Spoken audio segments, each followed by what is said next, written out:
अस्सलाम वालेकुम dear students, I am doctor Zaheer Ahmed और आज की क्लास में आपकी लूँगा। थोड़ी सी लंबी क्लास होगी क्योंकि मुझे कहा गया है कि 100 एमसीक्यूज डिस्कस करने हैं।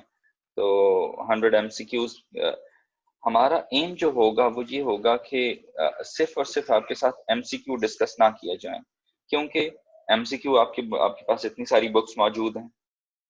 हम चाहते हैं कि हम हर एमसीक्यू के साथ उसका एक कॉन्सेप्ट आपके साथ डिस्कस करें, ताकि वो एमसीक्यूज अगर 100 शक्लें बदल के आपके सामने आ जाए तब भी आप उस एमसीक्यू को ठीक तरह से अटेम्प्ट कर सकें। सो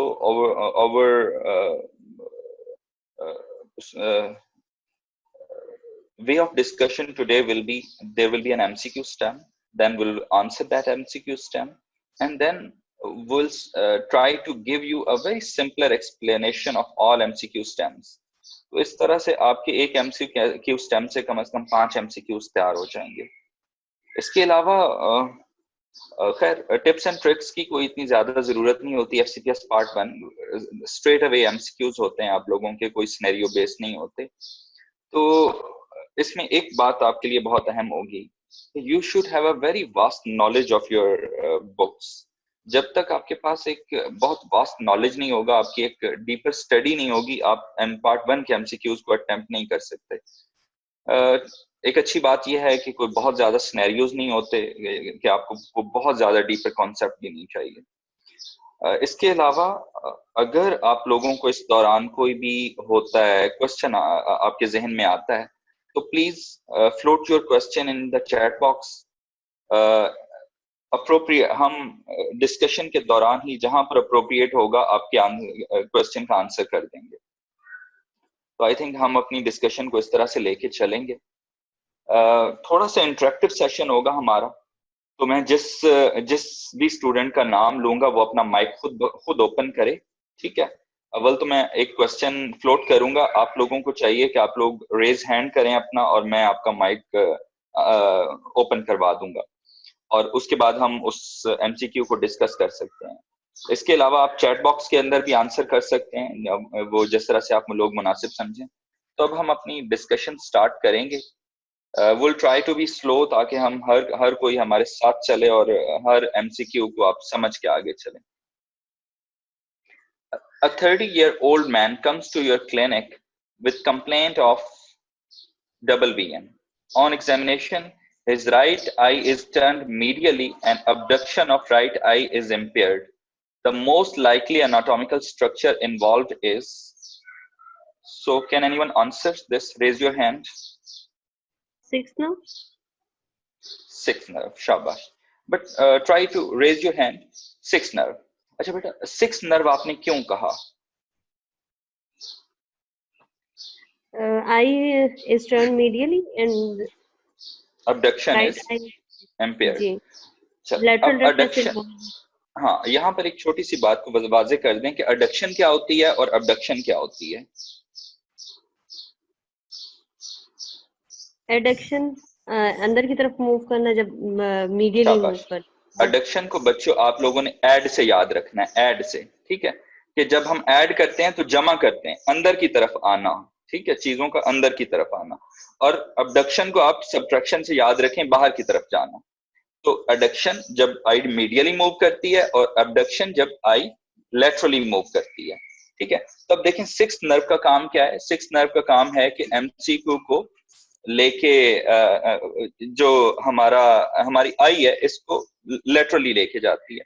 इसको हम आगे लेके चलते हैं, एक एमसीक्यू और इसी तरह का डिस्कस कर लेते हैं, फिर हम इसकी थ्योरी डिस्कस करते हैं। A lady has difficulty in coming downstairs and tilt head to left with eye upward while moving downstairs. Leon is at... Raise your hand to answer. Please, Yusra Niazi, you can unmute yourself. Right superior oblique. शाबाश, right superior oblique. और इसकी क्या वजह है? Sir, because वो right देख नहीं सक रहा लेफ्ट की तरफ, इसलिए टिल्ट किया कि राइट ऊपर करके वो देख सके। सुपीरियर वो देख नहीं सक रहा ना। ठीक, बेटा होता ये है कि जब वो क्या कहते हैं सीधा देखता है या जिस तरफ की ये अब सबसे पहले तो इसमें ये देखें कि नर्व कौन सी इन्वॉल्व हो रही है, ठीक है।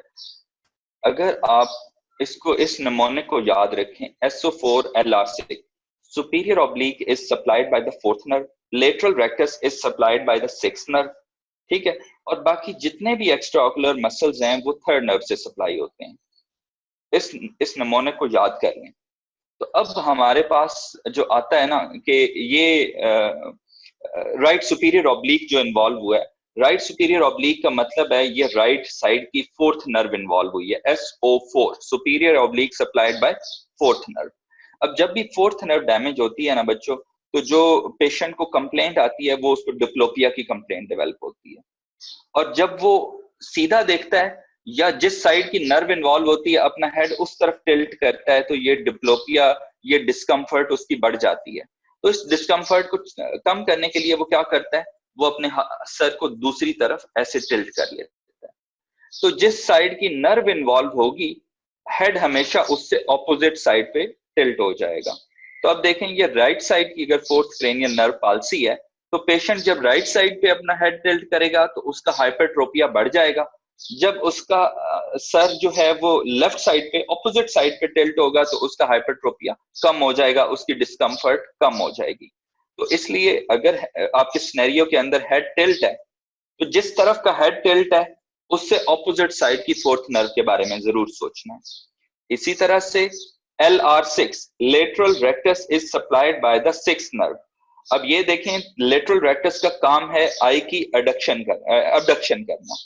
अब यहाँ पर आपकी आई अंदर की तरफ आई हुई है, मतलब उसका जो भी अबडक्शन करने वाला मसल है वो कमजोर है। कौन सी आई हुई है, राइट आई उसकी मीडियल साइड पे टर्न की है और उसकी राइट आई की ही अबडक्शन इम्पेयर्ड है। बेटा इसका मतलब है कि राइट साइड की जो सिक्स नर्व है, एब्डुसेंट नर्व, वो इन्वॉल्व है। तो यहाँ पर सिक्स। इसी तरह से अगर आप थोड़ा सा आगे चलें, क्या आप इस पिक्चर को देख के आंसर कर सकते हैं कि कौन सी नर्व? Third nerve. शाबाश, थर्ड नर्व इन्वॉल्व है। तो मैंने कोशिश की है कि आपकी तीनों नर्व्स की जो क्लिनिकल प्रेजेंटेशन है वो आपके सामने रख दी जाए, ताकि जब भी आपकी कम से कम क्रेनियल नर्व्स, ये जो ऑकुलर नर्व्स हैं, इनका सिनेरियो आए तो आप इनको डिफरेंट। बेटा डाउन एंड आउट, एक इसमें फार्मूला याद कर लें, डाउन एंड आउट। अब अगर आप इस राइट साइड की आई को गौर से देखें तो ये थोड़ी सी नीचे देख रही है और ये थोड़ी सी आउट भी है, ये डाउन भी है और आउट भी है। जैसे डिप्रेशन वाला बंदा नहीं होता, डाउन एंड आउट, इस तरह से याद कर लें कि थर्ड नर्व की वजह से जो पाल्सी होगी उसमें जो आई होगी वो डाउन एंड आउट होगी। इसके अलावा जो अगला काम हो सकता है वो इसकी प्यूपल डायलेटेड हो सकती है, प्यूपल डायलेटेड नहीं भी हो सकती। अगर मेडिकल कॉजेज की वजह से ये थर्ड नर्व पाल्सी होगी तो प्यूपल डायलेटेड नहीं होगी।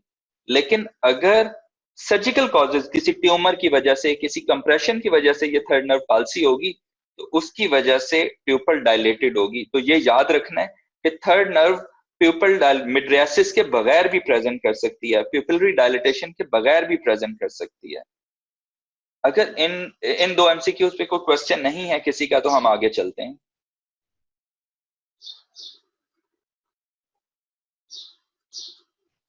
जी रजिस्ट्रार नियाजी, आपका क्वेश्चन है। सर मैंने पूछना था कि डिप्लोपिया सिर्फ फोर्थ नर्व के साथ होता है या बाकी नहीं बेटा, नर्व के साथ हो सकता है? डिप्लोपिया सिक्स के साथ भी होगा, डिप्लोपिया थर्ड के साथ भी होगा, डिप्लोपिया फोर्थ के साथ, डिप्लोपिया हर किसी, क्योंकि एक्सेस आई, दोनों आईज के जो एक्सेस हैं वो अलाइन नहीं रहते, ठीक है। दोनों आईज के जब एक्सेस अलाइन नहीं रहते तो उसकी वजह से ब्रेन को दो इमेजेस जाते हैं एट अ टाइम। जब वो ब्रेन दो इमेजेस को एक दूसरे के ऊपर ओवरलैप नहीं कर सकता तो उसे दो दो नजर आना शुरू हो जाता है। मोहम्मद मोहसिन जमाल, आपका क्वेश्चन है। Thank you sir. सर एक दफा हेड टिल्ट वाली चीज कॉन्सेप्ट वापस से समझा देंगे, जो डायग्राम आपने दिखाई थी ना, इसमें हेड टिल्ट करना है वो चीज। श्योर, मैं अभी समझाता हूँ। तो बेटा ये देखें, इस आई के अंदर फोर्थ क्रेनियल नर्व पाल्सी है। जब ये वाला पेशेंट अपने हेड को राइट साइड पे टिल्ट करता है तो उसका हाइपरट्रोपिया बढ़ जाता है, उसकी आई की डिस्कम्फर्ट बढ़ जाएगी। जब वो लेफ्ट साइड पे अपने हेड को टिल्ट करेगा तो हाइपरट्रोपिया कम होगा, उसकी जो डिस्कम्फर्ट है वो कम हो जाएगी। तो इसलिए जो फोर्थ नर्व वाले पेशेंट होते हैं ना, वो अपने हेड को ऑपोजिट साइड पे टिल्टेड रखते हैं, ठीक है। तो हेड जिस साइड पे टिल्ट होगा, for example head left side पे टिल्ट है, तो आप लोगों ने सोचना है कि eye right, fourth nerve right side की इन्वॉल्व है। Am I clear? जी सर, थैंक यू। अब हम आगे चलते हैं क्योंकि हमने बहुत ज्यादा टाइम भी जाया नहीं करना। ये बच्चों प्लीज ये नमोनिक लाजमी याद कर लें, इसके बगैर आगे चलना मुश्किल हो जाएगा, कम से कम ऑकुलर जो हमारे मसल्स हैं ना उसके सिलसिले में। तो बच्चों याद रखो कि 4 मसल्स हैं जो कि रेक्टाई हैं, सीधे मसल हैं, medial rectus, lateral rectus, superior rectus, inferior rectus. इनका काम क्या है? इनका काम होता है कि मीडियल रेक्टस का काम है आई को अंदर लेके आना, लेटरल रेक्टस का काम है आई को बाहर लेके आना, अडक्शन एंड अबडक्शन। आपको मैंने बता दिया, अडक्शन को याद करें एड से, और अबडक्शन उसके ऑपोजिट होता है। एड का मतलब अंदर लेके आना। सुपीरियर रेक्टस एलिवेशन करता है, इंफीरियर रेक्टस डिप्रेशन करता है। अब ये जो सुपीरियर ऑब्लिक और इंफीरियर ऑब्लिक मसल्स हैं ना, ये टेढ़े मसल हैं, ये ऑब्लिक आते हैं। अब इनका एक्शन उल्टा होगा। जो सुपीरियर ऑब्लिक है ये आई को नीचे लेके जाएगा, जो इंफीरियर ऑब्लिक है ये आई को ऊपर लेके जाएगा। तो बच्चों आपके जो एक्स्ट्रा ऑकुलर मसल्स हैं उनके एक्शंस आपको लाजमी याद होने चाहिए। इसके अलावा सुपीरियर ऑब्लिक और इंफीरियर ऑब्लिक जो हैं, ये इनका जो प्राइमरी एक्शन है ना, ये इंटोरियन और एक्सटोरियन है। Can you see my video? बेटा आपको मेरी वीडियो फीड आ रही है? तो अगर आई ऐसे अंदर की तरफ मूव करेगी, अंदर की तरफ बिल्कुल अपने एक्सिस ऐसे घूमेगी, ठीक है, ऐसे घूमेगी, तो उसका मतलब होगा इंटोरियन। और अगर वो बाहर की तरफ मूव करेगी ऐसे, तो इसका मतलब होगा एक्सटोरियन। तो ये सुपीरियर ऑब्लिक और इंफीरियर ऑब्लिक के प्राइमरी फंक्शंस हैं। जो आई का ऊपर जाना और नीचे जाना है, ये सुपीरियर ऑब्लिक और इंफीरियर ऑब्लिक के सेकेंडरी फंक्शंस हैं। बस सुपीरियर ऑब्लिक और इंफीरियर ऑब्लिक में ये याद कर लें, सुपीरियर आई को नीचे लेके जाएगा, इंफीरियर आई को ऊपर लेके जाएगा। यहां तक बात क्लियर होगी? Yes sir. ओके जी।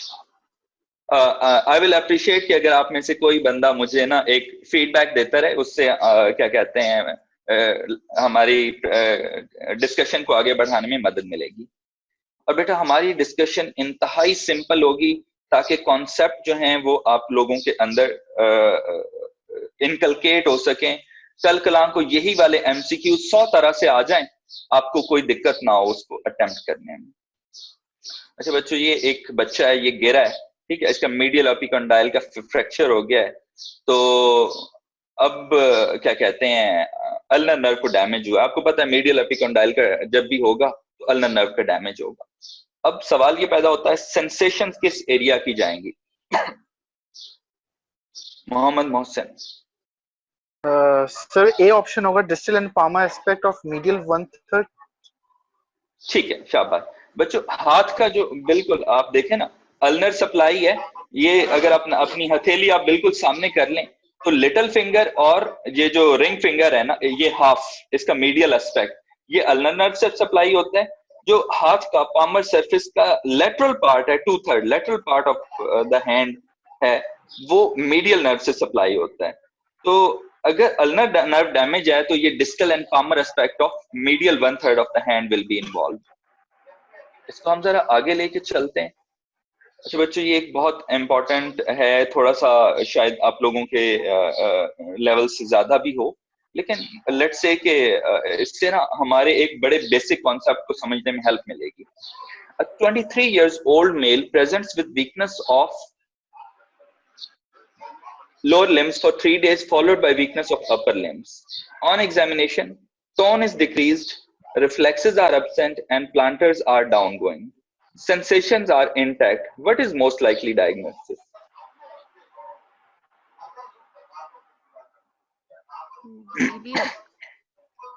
GBS। शाबाश, ये किसने आंसर किया? GBS सुनाओ लो, ये किसने आंसर किया बेटा? सुमेरा। ओके, दैट्स ग्रेट बेटा, शाबाश। अब मुझे बता सकते हैं कि आपने, ताकि सब लोगों को एक्सप्लेन हो जाए, आपने GBS क्यों कहा इसमें? आपको सर क्या ये ऐसे इंडिकेटर्स मिले कि ये जीबीएस है? अक्यूट है, ये मतलब 3 डेज की हिस्ट्री है। ठीक है, शाबाश, वीक अक्यूट है, one point is acute. Weakness of lower limb followed by upper limb है, मतलब असेंडिंग पैरालिसिस है। जी सर, असेंडिंग पैरालिसिस है। और लोअर मोटर है लोअर मोटर के क्या क्या फीचर्स हैं? Sir. Tone is decrease, reflexes absent और प्लांटर भी plantars are down. Down going. शाबाश, बहुत अच्छा डाइसेक्ट किया। तो बच्चों, जब भी आप मेडिसिन का कोई एमसीक्यू कर रहे होते हैं ना, तो आपने अपने एमसीक्यू को इन सब चीजों में डाइसेक्ट करना है। अगर ये मुझे जवाब बिल्कुल ठीक दे देते जीबीएस, लेकिन इनको इन चीजों का पता ना होता, मैं इनका आंसर गलत मानता। लेकिन इन्होंने इतना ब्यूटीफुली उसको डाइसेक्ट किया है। तो आपको अपना एमसीक्यू इस तरह से डाइसेक्ट करना है कि आखिर क्या क्या क्या हमें पॉइंटर्स दिए गए। अच्छा बेटा, अब आपको ये बाकी चार भी आने चाहिए। ये सीआईडीपी क्यों नहीं है?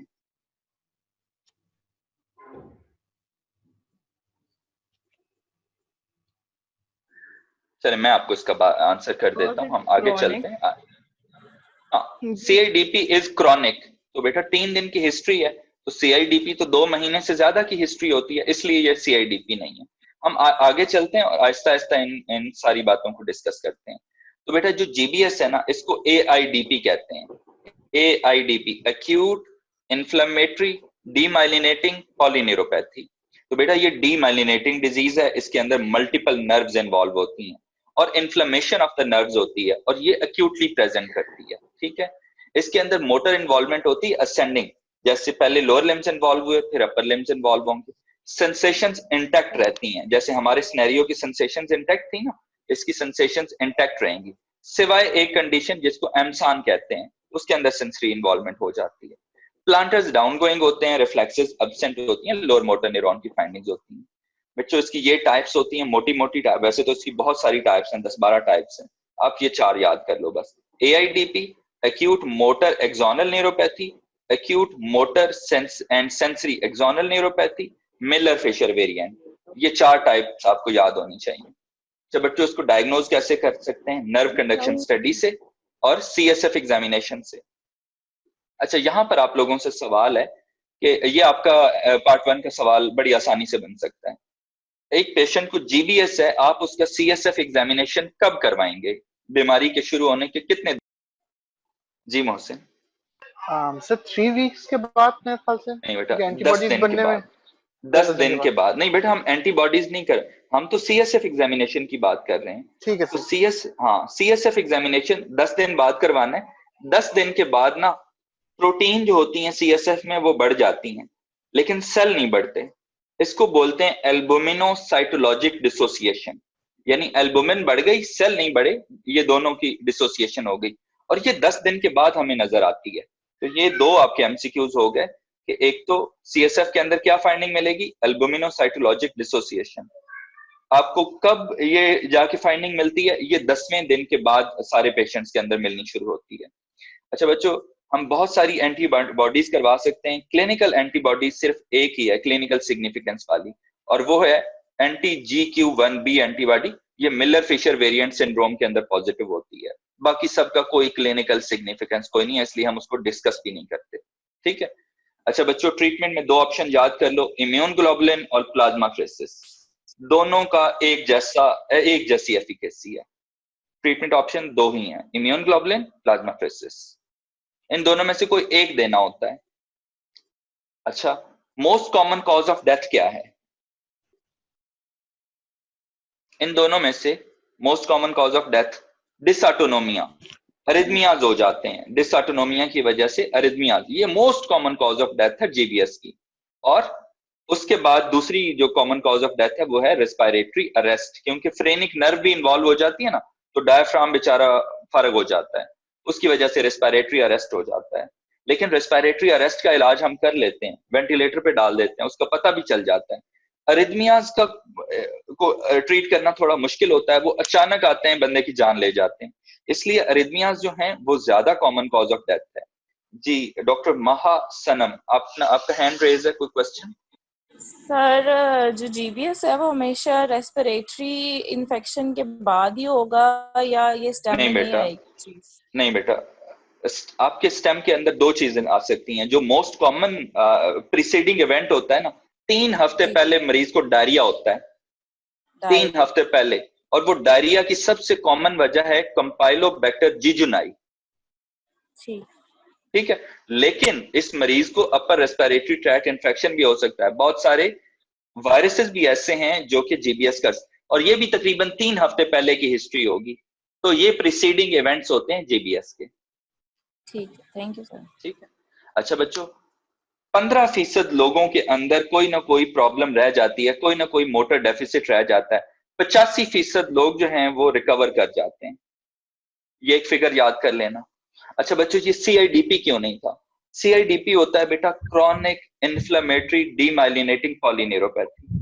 ये ना 2 महीने के तक इसकी हिस्ट्री होती है। ठीक है, और इसके अंदर ग्लव्स ऑन स्टॉकिंग पैटर्न की आ जाती है, प्रॉब्लम भी आ जाती है। और ये देखें, मैं आपको जो जिस चीज पे जोर देना चाहता हूं ना, वो है कि आप इन चीजों को याद कर लें कि टोन डिक्रीज होती है, वीकनेस होती है, रिफ्लेक्सेस एब्सेंट होती हैं और प्लांटर डाउन गोइंग होते हैं।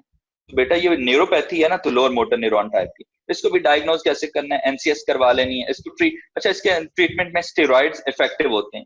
जीबीएस की ट्रीटमेंट में स्टेरॉइड्स बिल्कुल इफेक्टिव नहीं होते। ये सीआईडीपी हो गया हमारा। ट्रांसवर्स माइलाइटिस, ट्रांसवर्स माइलाइटिस के जो है ना, ये अपर मोटर न्यूरॉन टाइप के साइन देगी। प्लांटर अप गोइंग होंगे, टोन इंक्रीज होगी, लिम्स वीक होंगे, रिफ्लेक्सेस ब्रिस्क होंगे। और जिस लेवल पे ट्रांसवर्स माइलाइटिस होगा वहां पर बेटा एक स्पाइनल सेंसरी लेवल आएगा, उससे नीचे सारी सेंसेशंस एब्सेंट होती हैं। तो स्पाइनल सेंसरी लेवल लाजमी आएगा ऐसे पेशेंट्स के अंदर। अच्छा, मोटर न्यूरॉन डिजीज। बच्चों मोटर न्यूरॉन डिजीज में याद रखो कि मिक्स्ड सिम्टम्स और साइंस आते हैं। अपर मोटर न्यूरॉन साइंस भी आएंगे, लोअर मोटर न्यूरॉन साइंस भी आएंगे। ये बहुत क्रॉनिक कंडीशन होगी और प्रोग्रेसिव होगी, किसी भी चीज से नहीं रुकेगी। मोटर न्यूरॉन डिजीज के अंदर 3 चीजें हमेशा याद रखनी है। इसके अंदर सेंसरी इन्वॉल्वमेंट नहीं आ सकती। अगर आएगी मोटर न्यूरॉन डिजीज नहीं है। इसके अंदर एक्स्ट्राओकुलर मसल इन्वॉल्व नहीं हो सकते। अगर हो गए मोटर न्यूरॉन डिजीज नहीं है। इसके अंदर स्फिंक्टर इन्वॉल्वमेंट नहीं होती। अगर किसी वजह से स्फिंक्टर इन्वॉल्वमेंट हो गई, यूरिनरी या फीकल इनकॉन्टिनेंस हो गई, मोटर न्यूरॉन डिजीज नहीं हो सकती। इसको भी डायग्नोज कैसे करना है बेटा? इसको एनसीएस से डायग्नोज करते हैं। इसकी ट्रीटमेंट के अंदर सिर्फ एक चीज अभी तक एस्टेब्लिश हुई है, उसको हम राइलोजोल कहते हैं।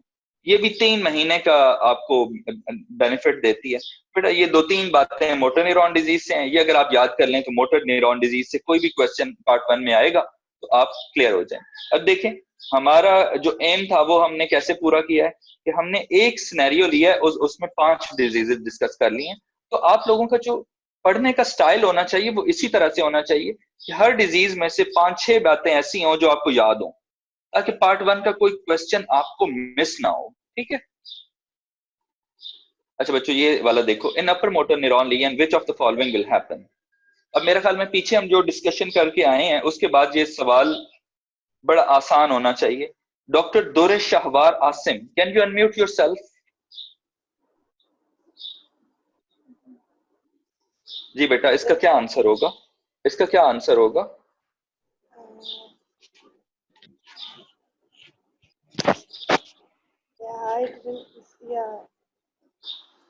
I think planter is going upward. नहीं बेटा, इस ऑप्शन में तो डाउन गोइंग प्लांटर लिखा हुआ है ना। Yeah, oh, I couldn't see the option. That's why I. नहीं, ऑप्शन आपके सामने नहीं आ रहे। No, I have some. Exaggerated reflexes. Exaggerated. Exaggerated reflex, शाबाश, exaggerated reflex is the right answer। बाकी जितने भी ऑप्शन हैं ये लोअर मोटर न्यूरॉन के साइंस हैं। तो बच्चों आपको इनमें से कोई भी आ सकता है। ये देखें, ये अपर मोटर न्यूरॉन है, ये लोअर। अपर मोटर न्यूरॉन में भी वीकनेस होगी, लोअर मोटर न्यूरॉन में भी वीकनेस होगी। एक बात तो दोनों में सेम होगी। अपर मोटर में कोई फेसिकुलेशन मौजूद नहीं होगी, लोअर मोटर में फेसिकुलेशन होती हैं। अपर मोटर में टोन इंक्रीज होगी, लोअर मोटर में टोन डिक्रीज होगी। अपर मोटर में रिफ्लेक्सेस ब्रिस्क होंगी, एग्जेजरेटेड होंगी, लोअर मोटर में रिफ्लेक्सेस एब्सेंट होंगी। अपर मोटर में प्लांटर्स अप गोइंग होंगे, लोअर मोटर में प्लांटर्स डाउन गोइंग होंगे।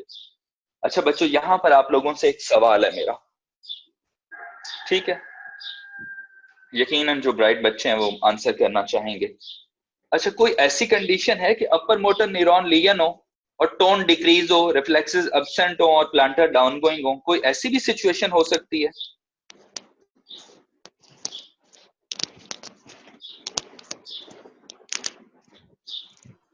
ये आपका पार्ट 1 का क्वेश्चन है। वो आपको कहेंगे कि in which upper motor neuron lesion condition the plantars will be down going. तो नीचे आपके ऑप्शंस दिए होंगे, तो आपको पता होना चाहिए कि वो कौन सी कंडीशन है। जी बेटा, अपर मोटर न्यूरॉन लियन है लेकिन फाइंडिंग सारी लोअर मोटर न्यूरॉन की आ रही है।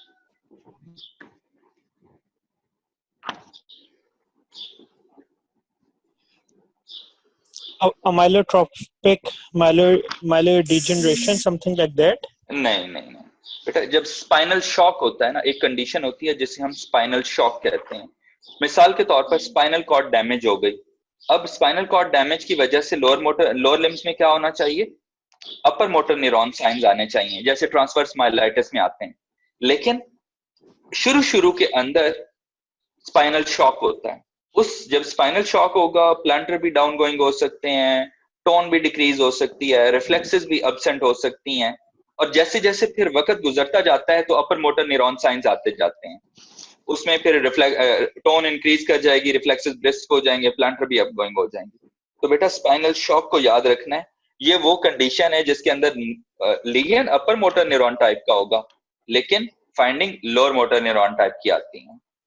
और एक्सक्यूज मी सर, ये हर स्पाइनल इंजरी में इनिशियली स्पाइनल शॉक होगा, उसके बाद देन इट प्रोसीड्स फर्दर? हाँ शाबाश, बिल्कुल सही कह रहे हैं आप। हर स्पाइनल कॉर्ड इंजरी के अंदर पहले बेटा स्पाइनल शॉक ही होगा और फिर बाद में वो अपर मोटर न्यूरॉन वाली सारी फ्लोरिड फाइंडिंग्स आ जाएंगी। तो अब कितनी देर तक रहता है ये हर बंदे का मुख्तलिफ होता है, लेकिन ये 4 से 6 हफ्ते तक बाज लोगों के अंदर रह सकता है, ठीक है। लेकिन ऑफ कोर्स ये टाइम के साथ साथ ये फाइंडिंग खत्म हो जाती हैं और सारी अपर मोटर न्यूरॉन वाली फाइंडिंग आ जाती हैं। जितना टाइम गुजरेगा उतना ज्यादा चांस है कि अपर मोटर न्यूरॉन वाली फाइंडिंग आ जाएंगी और स्पाइनल शॉक खत्म हो जाएगा। A patient was examined for speech problems. He has difficulty repetition, fluency, understanding, naming and writing all are normal. Which of the following lesion has occurred? जी बेटा, देखिए सिर्फ repetition खराब हुई है। ब्रोकास होता है। नहीं बेटा ब्रोकास नहीं होगा इसका आंसर। कॉन्फिडेंस से जवाब देना है, कॉन्फिडेंस से।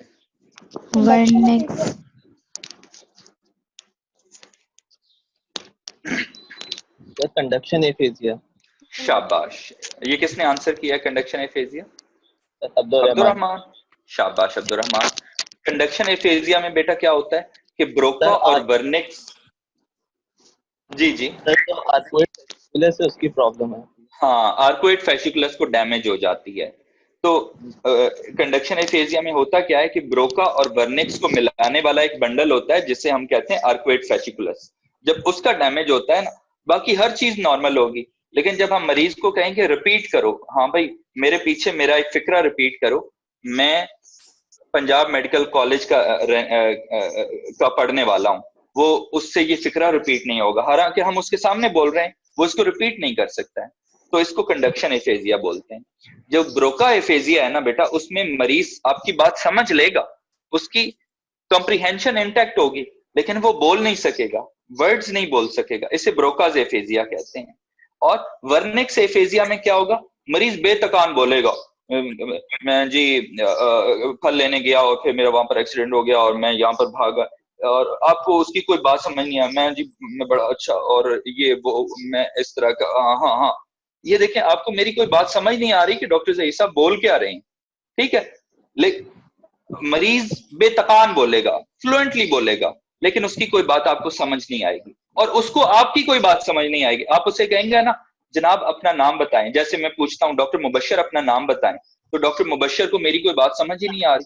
मैं कहता हूँ डॉक्टर मुबशर बैठ जाएं, तो डॉक्टर मुबशर को मेरी बात समझ नहीं आएगी। लेकिन डॉक्टर मुबशर जब बोलेंगे तो बेतकान बोलेंगे, फ्लुएंटली बोलेंगे, ठीक है। तो इसको बोलते हैं वर्निक्स एफेजिया।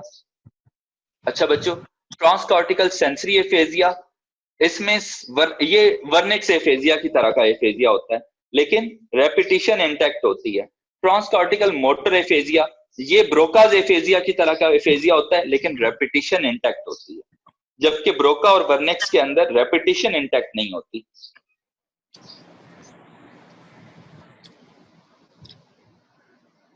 इस एमसीक्यू के ऊपर किसी का कोई क्वेश्चन?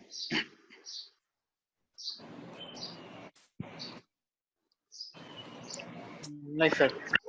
चल अच्छा बच्चों, अब मैं ना आपके लिए साथ साथ ना अगर आप इसके स्क्रीनशॉट्स ले सको, मोबाइल से तस्वीरें ले सको, बहुत अच्छी बात है।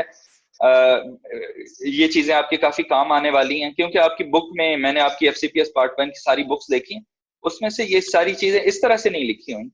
तो ये देखो, वर्निक्स एफेजिया, फ्लुएंसी को कोई कुछ भी नहीं होगा, कॉम्प्रिहेंशन का प्रॉब्लम है, रेपिटिशन का प्रॉब्लम है, मरीज को आप चीजों के नाम बोलने को कहोगे उसका प्रॉब्लम है कि उसमें प्रॉब्लम आ रहा है, लेकिन फ्लुएंसी मरीज की ठीक है। ब्रोकाज एफेजिया, फ्लुएंसी मरीज की खराब है, कॉम्प्रिहेंशन ठीक है, रेपिटिशन का प्रॉब्लम है और नेमिंग का प्रॉब्लम है। ग्लोबल में ये सारी चीजें इन्वॉल्व हो जाएंगी। ग्लोबल का मतलब है कि ब्रोका प्लस ए वर्निक्स, ठीक है। तो अगर दोनों एरियाज को इकट्ठा डैमेज हो जाए। अच्छा, यहां पर आपसे एक सवाल पूछता हूं कि एक पेशेंट को ब्रोकाज एफेजिया हो गया है, चले मैं किसी का नाम लेके उसको बुला सकता हूं डॉक्टर, ताकि सारे लोग इन्वॉल्व हो जाए। मैं चाहता हूं कि सारे लोग ना मेरे साथ इंटरेक्शन में रहें। Doctor Sumaiya Khan, can you come on line please?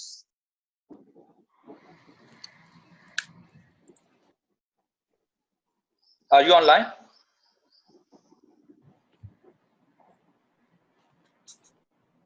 अच्छा बेटा, आपसे मेरा क्वेश्चन है कि एक पेशेंट को ब्रोकाज एफेजिया हो गया, जो ब्रोकाज मोटर एरिया है ना उसके अंदर डैमेज हो गया, तो मुझे बताएं कि ये ब्रेन के किस लोब के अंदर डैमेज हुआ है?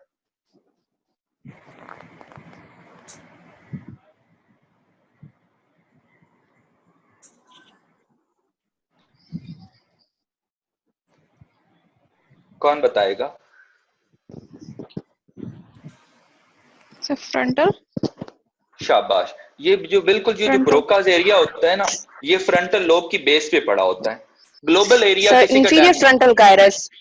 शाबाश शाबाश, ठीक है। अब आपने इसी तरह से सारे लोब याद करने हैं कि किसी को वर्निक्स एफेजिया हुआ तो आपको पता होना चाहिए कि ये ना बिल्कुल टेम्पोरल लोब के सुपीरियर जो गायरस होता है वहां पर उसका एरिया पड़ा होता है। ब्रोकाज फ्रंटल लोब के बिल्कुल बेस पे ये एरिया पड़ा होता है, ठीक है।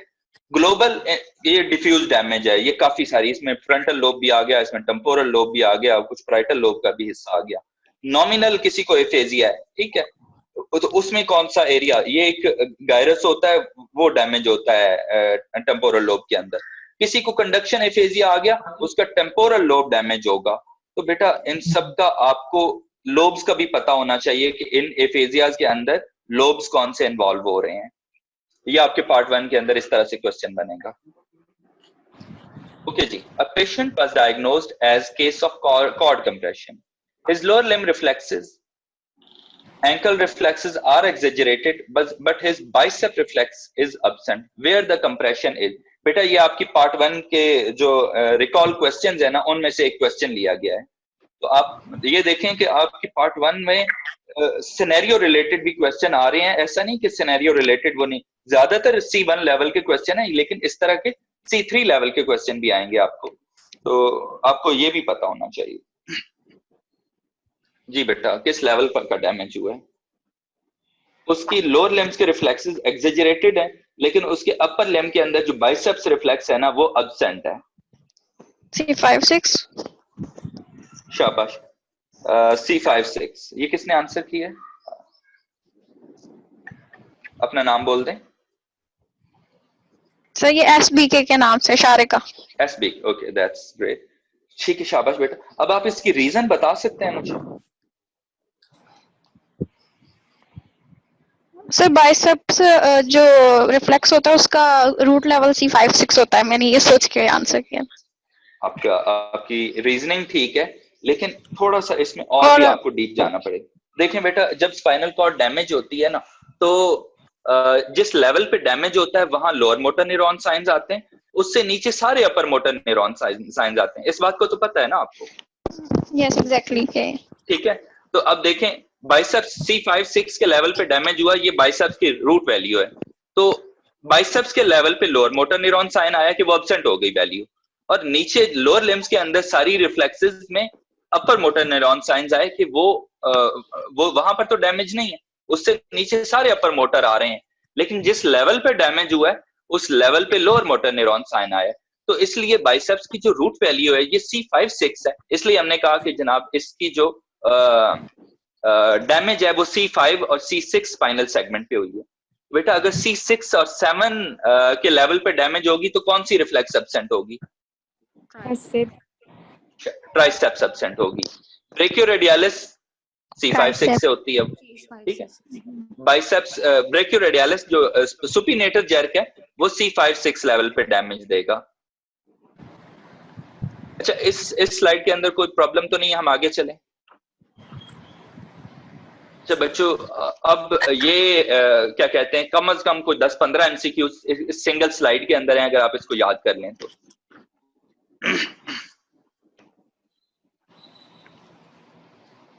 C5 की डैमेज होगी तो बाइसेप्स और ब्रेकियोरेडियलिस रिफ्लेक्सेस में प्रॉब्लम आएगी। C6 के अंदर डैमेज होगी तो ब्रेकियोरेडियलिस और सुपिनेटर जर्क के अंदर डैमेज आएगी। C7 के अंदर डैमेज होगी तो ट्राइसेप्स रिफ्लेक्स के अंदर डैमेज आएगी। C8 के अंदर डैमेज होगी तो फिंगर फ्लेक्सर्स। अच्छा बच्चों, आप फिंगर फ्लेक्सर जर्क से वाकिफ हैं कि नहीं? फिंगर फ्लेक्सर जर्क, तो बेटा फिंगर फ्लेक्सर जर्क को कहते हैं हॉफमैन साइन। हॉफमैन साइन, ये आपका पार्ट 1 का इस तरह से क्वेश्चन बनता है कि हॉफमैन साइन कब पॉजिटिव होता है? बेटा जब भी अपर मोटर न्यूरॉन साइन आएगा, तो जिस तरह लोअर लिम्ब के अंदर प्लांटर रिफ्लेक्स है ना कि वो अप गोइंग होएगी तो अपर मोटर न्यूरॉन साइन है, अगर फिंगर फ्लेक्सर जर्क पॉजिटिव है तो अपर मोटर न्यूरॉन साइन है, ठीक है। तो ये C8 से सप्लाई होता है। अच्छा बेटा, इसके साथ साथ आप ये भी देख लें कि ये आपके ना सेंसरी चेंजेस लिखी हुई हैं, कौन सी रूट डैमेज होगी तो कौन सी सेंसरी चेंजेस आएंगी। मिसाल के तौर पर C5 का डैमेज आ गया, वो आपको कहता है कि एक बंदा है उसके ना यहाँ बिल्कुल डेल्टॉइड वाले एरिया पे सेंसरी लॉस हो गया है, कौन सा डर्माटोम इन्वॉल्व है? तो बेटा डर्माटोम लाजमी याद कर लो। अब आपसे एक क्वेश्चन करते हैं और फिर हम आपको डर्माटोम की स्लाइड दिखाते हैं। Dermatome below clavicle but above sternal angle. T3। शाबाश। लेकिन इसको थोड़ा सा आपको ना मजीद देखना पड़ेगा। T3 जो है ना बेटा, ये नेक में चला जाता है, ठीक है। अब हम क्या करने की कोशिश कर रहे हैं, हम कोई ऐसा डर्माटोम ढूंढ रहे हैं जो क्लेविकल और स्टर्नल एंगल के दरमियान में है। T1?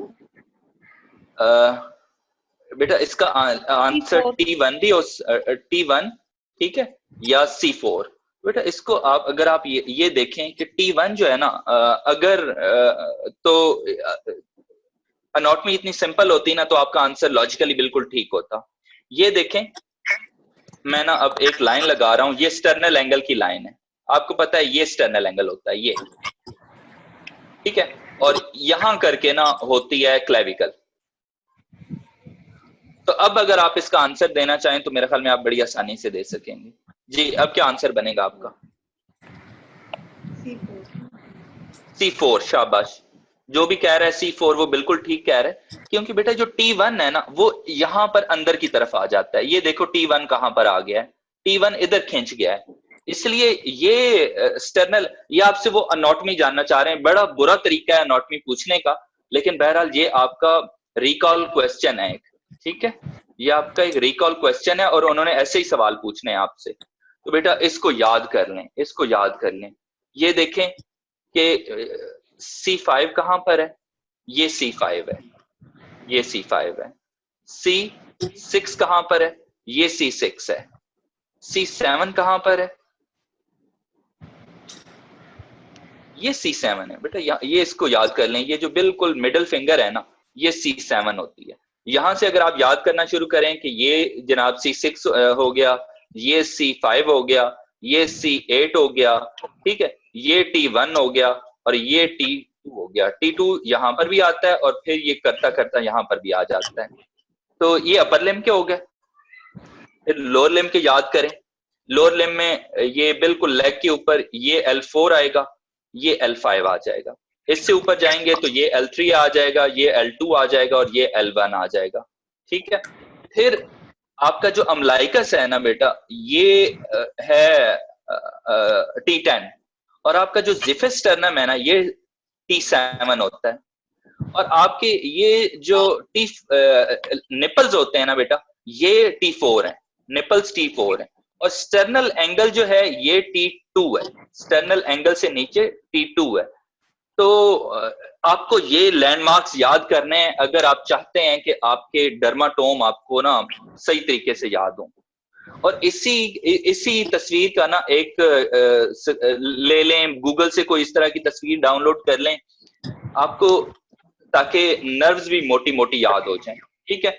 हमने अभी थोड़ी देर पहले एक MCQ डिस्कस किया था कि अल्नर कहां पर सप्लाई करेगी। तो बेटा ये देखें, ये अल्नर सप्लाई कर रही है, ये अल्नर सप्लाई कर रही है, ठीक है। ये मीडियन सप्लाई कर रही है, ये सारी मीडियन की सप्लाई आ गई। इसी तरह से अच्छा, अब मेरे पास इतना टाइम नहीं कि मैं आपको ये सारी की सारी स्लाइड बैठ के याद करवाऊं, इसलिए कोशिश करें कि आप इस स्लाइड को डाउनलोड कर लें और इस स्लाइड को ना कोशिश करें देखने की, इसको याद करने की कोशिश करें। आपके पार्ट 1 में बहुत काम आने वाली है बेटा। बैक साइड पे बाकी सब कुछ सेम रहता है, सिर्फ और सिर्फ एक ये जो लोअर लिम्ब है ना, लोअर लिम्ब ये डिफरेंट हो जाता है। तो लोअर लिम्ब की डर्माटोमल सप्लाई याद कर लें, ठीक है। बैक साइड की, तो बैक साइड की याद कर लेंगे तो आपका लोअर लिम्ब भी कवर हो जाएगा। उसमें ये होता है कि ये S1 है, ये S1 है, ये S2 है, यहां पर करके S3 आ जाएगा और बिल्कुल साथ पेरियनल एरिया के अंदर S4 आ जाएगा। तो ये आपको याद होने चाहिए। अच्छा बेटा, एक सवाल अब आपसे पूछने लगा हूं, ठीक है, क्रेडिट वाला सवाल है, ठीक है। ब्रिलियंट स्टूडेंट्स यकीनन इसका आंसर करेंगे। C1 किस एरिया को सप्लाई करता है? C1 स्पाइनल सेगमेंट किस सेंसरी एरिया को सप्लाई करता है?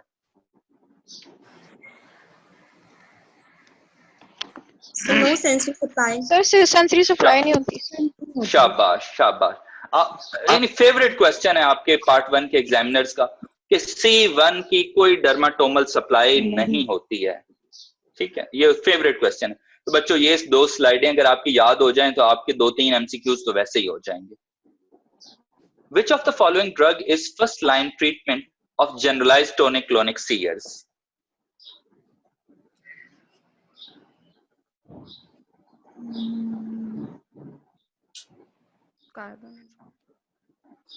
कार्बामेज़ेपिन नहीं बेटा, कार्बामेज़ेपिन दवाई है फोकल सीयर्स की, फर्स्ट लाइन दवाई है फोकल सीयर्स की।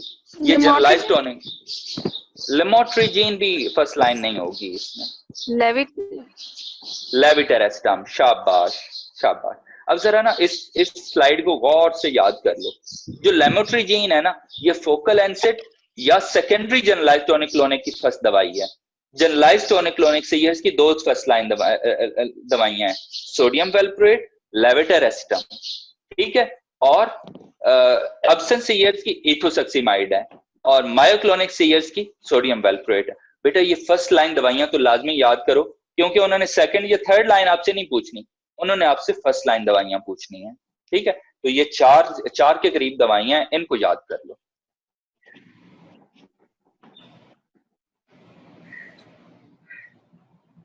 अच्छा बच्चों, अच्छा आपको ये स्लाइड मजीद तो नहीं देखनी, या हम आगे चलें? ये आपकी डेविडसन की स्लाइड है, वहां से आप आराम से देख सकते हैं, कोई इशू नहीं है। A light vehicle driver developed epilepsy.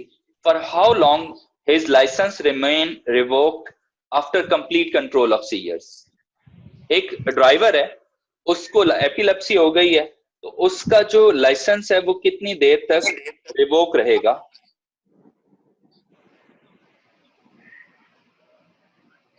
So 1 year. शाबाश, 1 ईयर तक उसका 1 ईयर तक उसका लाइसेंस रिवोक रहेगा। तो बच्चों ये आप लाजमी देख लो, किसी को जिंदगी में पहला सीजर हुआ, ठीक है, तो उसको 6 महीने तक ड्राइविंग नहीं करने देनी। किसी को एपिलेप्सी है तो आप उसकी दवाई शुरू कर दो, जब उसकी एपिलेप्सी कंट्रोल हो जाएगी ना, ठीक है, तो उसके लास्ट सीयर के 1 साल के बाद तक उसको ड्राइविंग नहीं करने देनी, ठीक है, 1 साल के बाद तक। लेकिन अगर यही बंदा हैवी व्हीकल ड्राइव कर रहा है तो यही मुद्दत 1 साल से 10 साल हो जाएगी, ठीक है।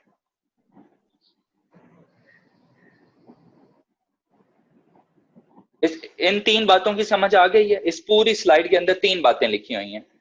एक सिंगल सीजर हुआ है 6 महीने, एपिलेप्सी है 1 साल, और अगर ये लाइट व्हीकल के लिए है, और अगर यही एपिलेप्सी वाला बंदा हैवी व्हीकल ड्राइव करता है, जैसे वो बस चलाता है या वो मालगाड़ी चलाता है या वो ट्राला चलाता है, तो फिर 10 साल तक ये मुद्दत। इसको जरा गौर से पढ़ लेना, ये यूके की रेगुलेशंस है, लेकिन हमारे यहाँ कॉमनली पूछ ली जाती हैं। हमारे यहाँ भी हम लोग यही यूज करते हैं। लॉ के अंदर तो ये नहीं लिखी हुई हैं, लेकिन मोर और लेस डॉक्टर्स इन्हीं गाइडलाइंस को फॉलो करते हैं। ये भी आपके डेविडसन से था, तो आप वहां से आराम से देख सकते हैं, कोई इशू नहीं है। A patient presents with diplopia and exophthalmos. On examination, there is an eschar on hard palate. Which of the following fungus invades and causes rhinosinusitis?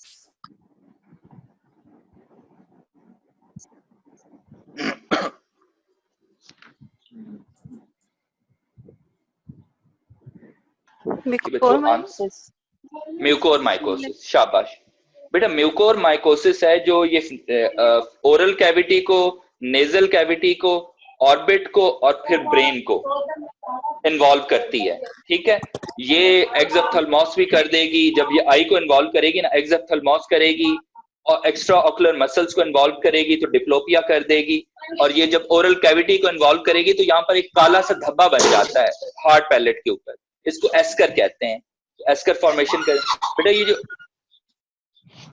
Please किसी के माइक से शोर आ रहा है तो अगर वो अपना माइक टर्न ऑफ कर दे, that will be huge help. बेटा हिस्टोप्लाज्मोसिस और ब्लास्टोमाइकोसिस ये लंग्स को इन्वॉल्व करती हैं।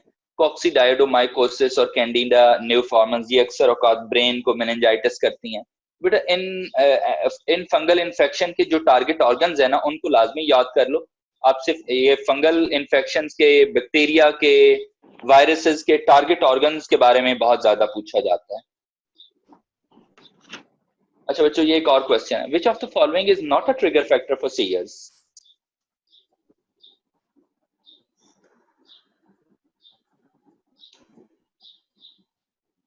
E option. Hot weather. शाबाश, hot weather is not a trigger factor for seizures. बाकी सारे जो हैं ये ट्रिगर फैक्टर्स हैं। तो बच्चों ये आपका बाकायदा पार्ट 1 के अंदर एक रिकॉल क्वेश्चन था। ये सारे ट्रिगर फैक्टर्स याद कर लें। ये सारे ट्रिगर फैक्टर्स जो हैं ये कर सकते हैं। कोई सोएगा नहीं, कोई एंटी एपिलेप्टिक की दवाइयां छोड़ देगा, कोई अल्कोहल विड्रॉ करेगा। बेटा अल्कोहल पीने से नहीं होता, विड्रॉ करने से होता है। पीने से सिर्फ और सिर्फ जब बिंज ड्रिंकिंग होती है ना, बिंज का मतलब होता है पूरा पूरा गैलन पी जाना, ठीक है। रिक्रिएशनल ड्रग मिसयूज अक्सर एम्फेटामीन्स की वजह से ऐसा होता है। Physical mental exhaustion, flickering lights, अक्सर औकात ये जो कांपने वाली लाइटें होती हैं ना, जिन पे जो तब्दील होती रहती हैं, इनको फ्लिकरिंग लाइट्स बोलते हैं। इंटरकरेंट इन्फेक्शंस, मेटाबॉलिक डिस्टर्बेंसेस, जब इलेक्ट्रोलाइट इम्बैलेंस हो जाता है। अच्छा बच्चों, just a moment, let me come back. I will come back in a minute only. Okay? अभी ये जारी है discussion. Anterior inferior cerebellar artery is a branch of which of the following arteries?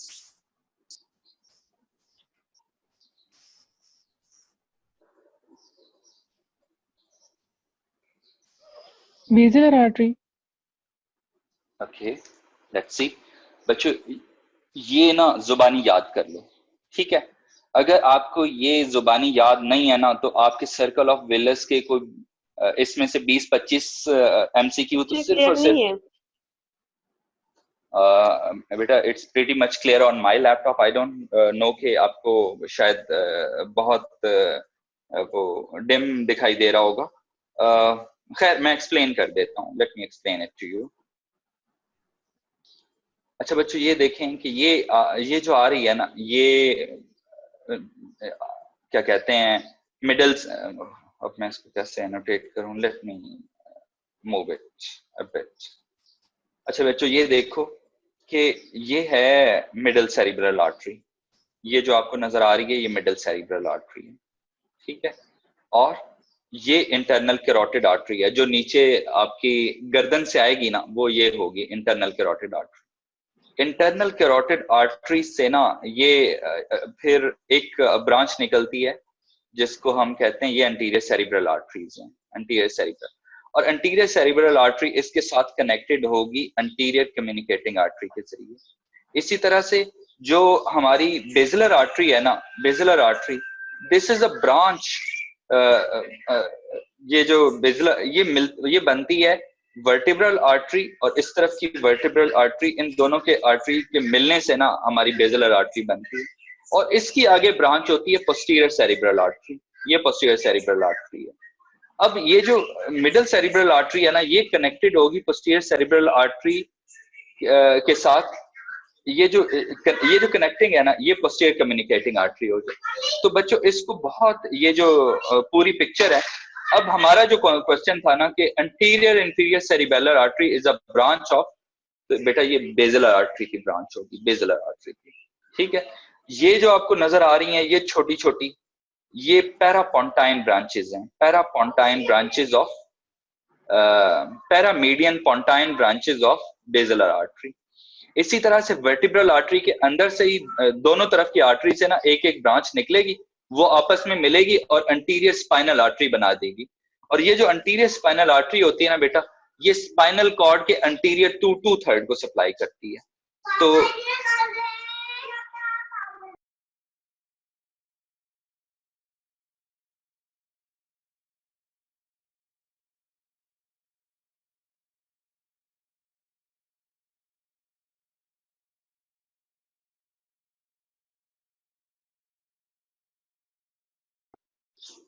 Sorry about that. अच्छा तो बच्चों ये circle of Willis है, इसको समझना बहुत जरूरी है, ठीक है। अच्छा इस पे अब चलें, जाते जाते ना मैं आपको इस पे एक सिनेरियो दे देता हूँ, ठीक है। क्लिनिकल सिग्निफिकेंस का सिनेरियो है। एक पेशेंट है, 26 साल का लड़का है, ठीक है। उसे अचानक से स्वेयर हेडेक हुआ है और डिप्लोपिया स्टार्ट हो गया है। क्या डायग्नोसिस है? डिप्लोपिया हुआ जी। क्वेश्चन को वापस रिपीट करना। 26 साल का लड़का है, वो अपनी क्लास के अंदर बैठा हुआ है, उसको अचानक से स्वेयर हेडेक स्टार्ट हुआ है और साथ ही उसे डिप्लोपिया स्टार्ट हो गया है। तो आप क्या करें? बेरी एन्यूरिज्म बस बेटा it is aneurysm, it is aneurysm. और सिर्फ बेरी तो खैर कहीं पर भी हो सकता है ना, ठीक है। तो ये पोस्टीरियर कम्युनिकेटिंग आर्टरी का एन्यूरिज्म होगा, यहाँ करके ये एन्यूरिज्म होता है। इसके साथ से ना थर्ड नर्व गुजर रही होती है। तो जब ये एन्यूरिज्म उस थर्ड नर्व के ऊपर प्रेस करता है ना तो थर्ड नर्व पाल्सी कर देता है। अगर स्वेयर हेडेक के साथ थर्ड नर्व पाल्सी आए तो जो सबसे पहला काम है ना बेटा वो ब्रेन की एंजियोग्राफी करवाना है। एंजियोग्राफी से हमें एन्यूरिज्म का पता चलेगा, हम जल्दी जल्दी उसकी क्लिपिंग करवा लेंगे और मरीज की जान बच जाएगी। अगर ये एन्यूरिज्म ब्लीड कर गया, अगर ये एन्यूरिज्म ब्लीड कर गया तो मरीज की जान भी जा सकती है। तो बच्चों ये बहुत सिंपल सा सिनेरियो है। Swear headache along with diplopia, you will go for CT angio to rule out posterior communicating artery aneurysm. ये भी आपका पार्ट 1 का एक क्वेश्चन है। अच्छा सर्कल ऑफ विलिस पे सारे लोग कंफर्टेबल हैं तो हम आगे चलते हैं। अगर कोई क्वेश्चन है तो प्लीज पूछ लें। सर ये जो भी आपने आखिरी क्वेश्चन बताया था इसमें मुझे पूछना है कि जो डिप्लोपिया पर होता है वो एन्यूरिज्म के मतलब नर्व के कंप्रेशन की वजह से होता है या ये उसके ब्लीड करने की वजह से होता है? नहीं बेटा ब्लीड करने की वजह से नहीं होता, नर्व की कंप्रेशन से होता है। लेकिन चूंकि ये एक हाई रिस्क कंडीशन है, हम फौरन एंजियो करवा के उस एन्यूरिज्म को कंफर्म करते हैं और हम उसका फौरन कोई इंटरवेंशन कर लेते हैं ताकि वो ब्लीड ना करे और कहीं पेशेंट को सबरेक्नाइड हेमरेज हुई तो that can be life threatening. आपको पता है subarachnoid haemorrhage is a life threatening condition. तो इसलिए हम फौरन फिर से ऐसे मरीजों को, it was actually one of my patients who came to me with this scenario, और हमने उसकी फौरन सीटी एंजियो करवाई। सीटी एंजियो करवा के हमने उसे ना क्लिपिंग के लिए भेज दिया। उसकी क्लिपिंग हुई है तो वो बिल्कुल ठीक हो गया, उसकी थर्ड नर्व पल्सी भी खत्म हो गई, उसका हेडेक भी ठीक हो गया, एवरीथिंग। तो ये बड़ा एक है। अगर बैरी एनेरिज्म के ऊपर आप लोगों का मजीद कोई क्वेश्चन नहीं तो हम आगे चलते हैं। Okay, spinal anaesthesia ideal site is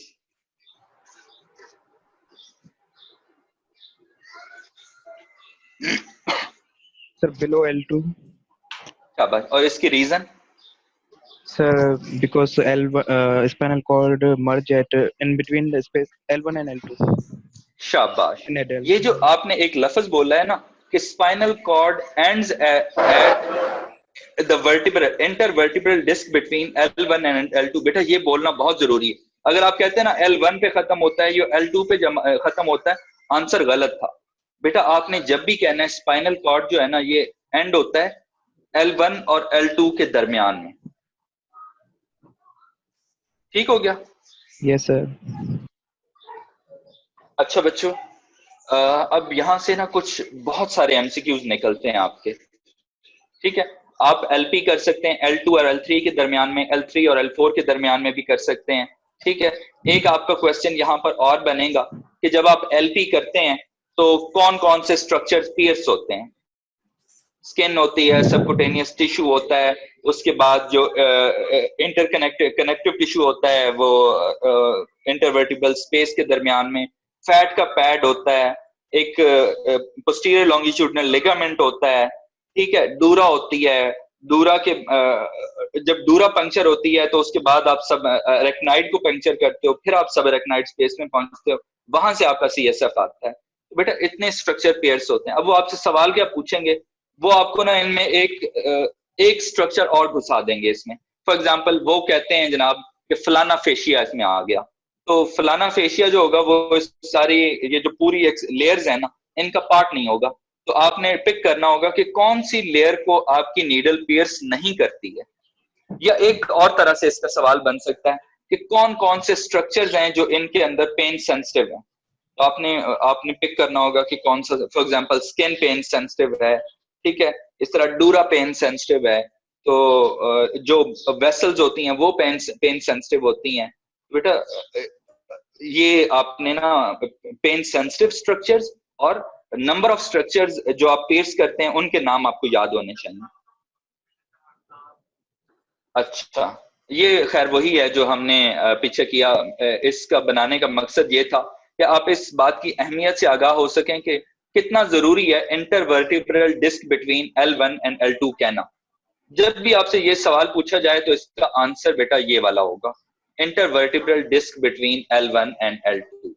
ये अगर आप नहीं बोलते, आप L1 या L2 बोल देते हैं तो सवाल गलत हो जाता है, जवाब गलत हो जाता है।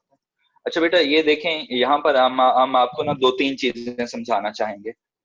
अच्छा चले मैं आपसे सवाल ही पूछ लेता हूँ इस स्लाइड।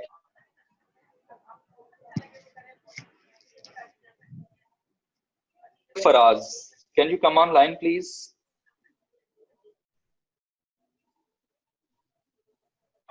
Yes sir. जी बेटा, आप मुझे बता सकते हैं कि C7 जो स्पाइनल नर्व रूट है, C7 स्पाइनल नर्व रूट, ये किस वर्टिब्रा के ऊपर से गुजरती है? Above C7, below C6. शाबाश। चलें, अब दूसरा सवाल है आपसे कि जो T8 है ये किस वर्टिब्रा के ऊपर से गुजरती है? Above T9. शाबाश। आप सबको एक्सप्लेन कर देंगे कि ये आपने आंसर, ये दोनों क्वेश्चन बिल्कुल ठीक हैं आपके। आप इनको जरा इनकी रीजन बता दें सब लोगों को।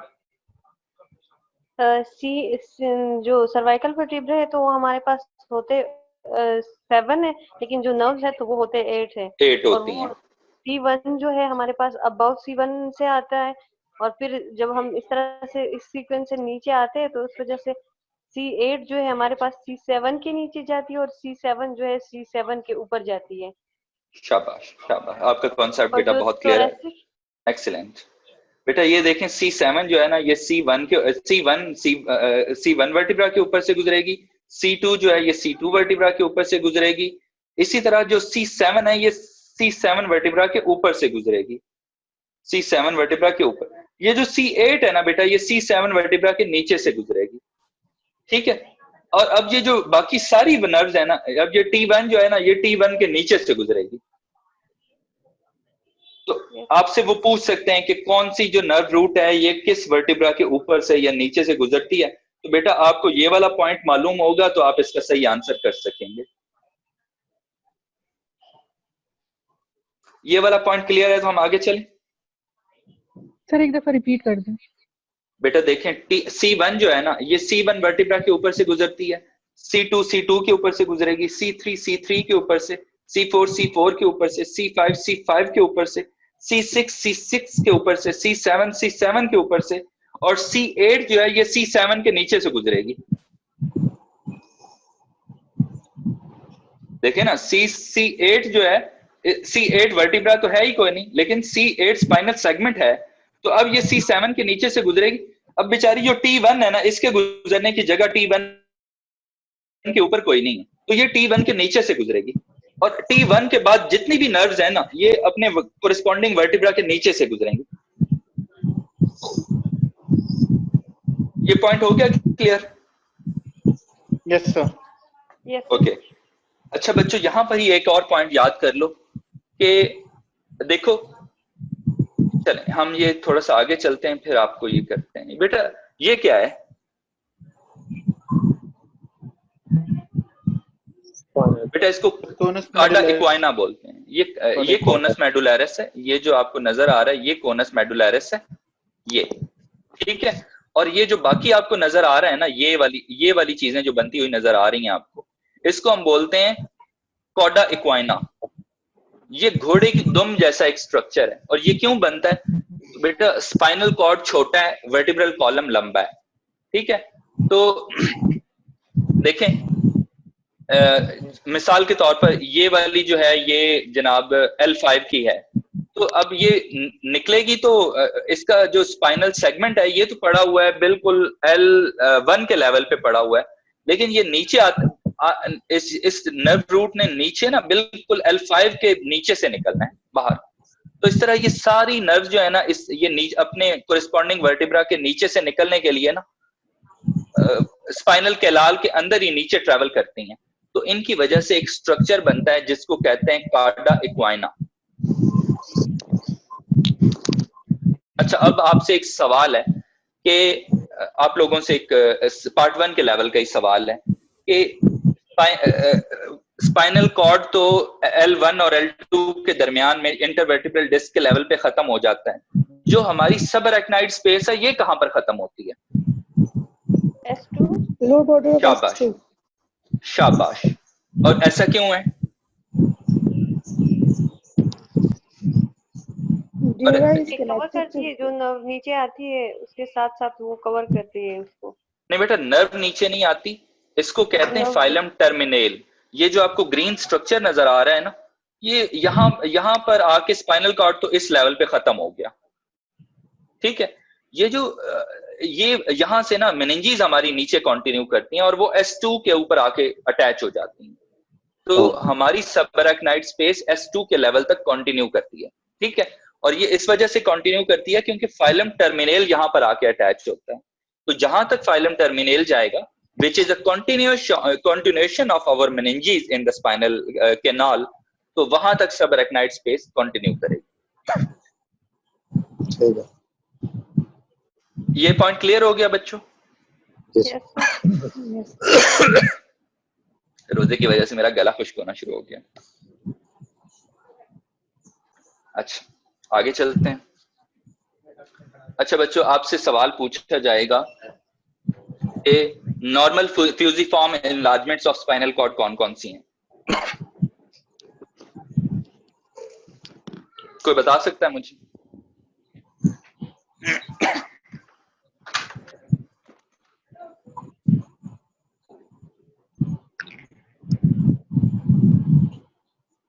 बेटा जहां से ब्रेकियल प्लेक्सस निकलेगा और जहां से लंबोसेक्रल प्लेक्सस निकलेगा। तो चौंके देखें, इसने लिम्स को सप्लाई करना है और इसने लोअर लिम्स को सप्लाई करना है। ब्रेकियल प्लेक्सस ने अपर लिम्स को और लंबोसेक्रल प्लेक्सस ने लोअर लिम्स को। तो यहाँ पर स्पाइनल कॉर्ड मोटा होगा, fusiform enlargement of spinal cord होगी। और जो तीसरी स्पाइनल कॉर्ड की एनलार्जमेंट है ना, वो कोनस मेडुलरिस के लेवल पे है। जहां पर स्पाइनल कॉर्ड एंड हो रहा है वहां पर भी स्पाइनल कॉर्ड जो होता है वो थोड़ा सा डायलेटेड होता है। तो ये 3 एनलार्जमेंट्स हैं स्पाइनल कॉर्ड की, इसको याद रखिएगा। बेटा यहाँ इस स्लाइड के अंदर हमने वही कॉन्सेप्ट क्लियर करने की कोशिश की है जो मैं पहले आपको बता के आया हूँ। ठीक है, ये देखें, अगर हम इसको थोड़ा सा करें दोबारा से, तो ये L5 नर्व रूट है। तो बेटा ये इस तरह से ट्रेवल करेगी, ये यहां से लेके यहां तक ट्रेवल करेगी। L5 स्पाइनल सेगमेंट ये T12 के अगेंस्ट पड़ा हुआ है, लेकिन इसकी नर्व रूट ने वहां से लेके यहां तक ट्रेवल करना है। तो ये इतना ट्रेवल करने की वजह से एक स्ट्रक्चर बनेगा जिसे हम कहते हैं कार्डा इक्वाइना। अच्छा बच्चों, एक और कॉन्सेप्ट है जो मैं आपको बताना चाहता हूं कि चूंकि हमारा स्पाइनल कॉर्ड छोटा है, हमारा वर्टिब्रल कॉलम लंबा है, ठीक है, तो हमारे जो स्पाइनल सेगमेंट्स हैं ये अपने कोरस्पॉन्डिंग वर्टिब्रा के आगे नहीं पड़े होते, ये उससे थोड़े से हट के पड़े होते हैं। तो अगर हमने कोरस्पॉन्डिंग वर्टिब्रा के अगेंस्ट स्पाइनल सेगमेंट निकालना है, मिसाल के तौर पर मैं आप लोगों से एक सवाल पूछता हूं, ये पार्ट 1 का सवाल है बच्चों, इस सवाल को गौर से सुनना और इसका आंसर देने की कोशिश करना। Okay, doctor Sana Yasin, can you come on line please?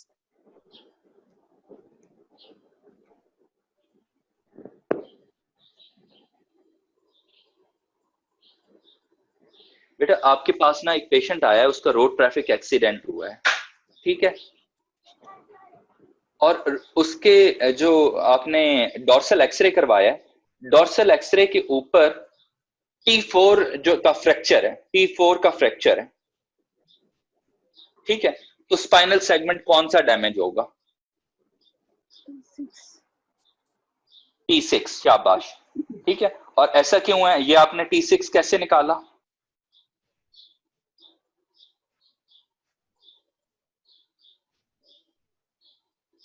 शाबाश बेटा, बताएं। तो बेटा इस फार्मूला से निकाला, ये जो आपके सामने मैंने फार्मूला लिखा हुआ है ना, ये देखें, T1 से T6 तक जितने वर्टिब्रा है ना, इनके अंदर 2 जमा करेंगे तो हमारा स्पाइनल सेगमेंट निकल आएगा।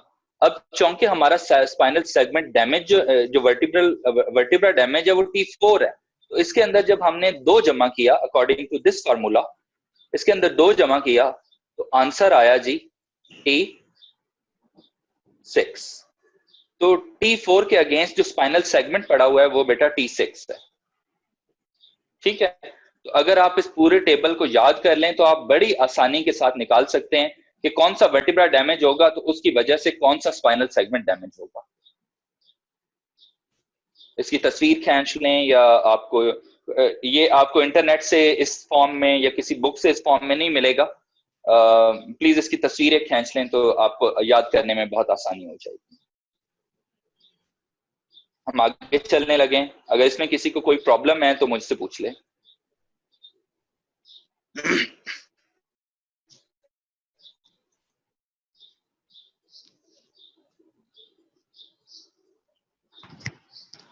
डॉक्टर फैज को आवाज नहीं आ रही, आई डोंट नो बेटा, शायद आपके कनेक्शन में कोई प्रॉब्लम है, अदरवाइज मेरे ख्याल में बाकी सब लोग मुझे सही सुन सकते हैं। Yes, sir. इसका मतलब है फिर मेरे माइक में प्रॉब्लम नहीं है, ये डॉक्टर फैज को किसी वजह से सुनाई नहीं देगा।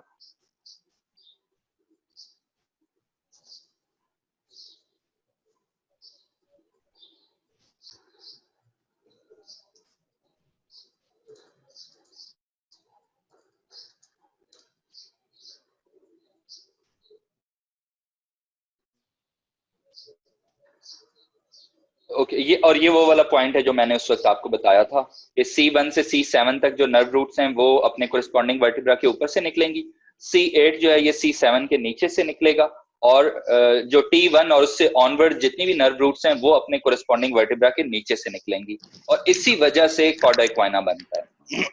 ये कॉर्डा इक्वाइना की पिक्चर है, MCQ। चलें बच्चों, a patient presented with left-sided tongue paralysis, right hemiplegia or right-sided tactile loss. Which of the following artery lesion can cause this syndrome?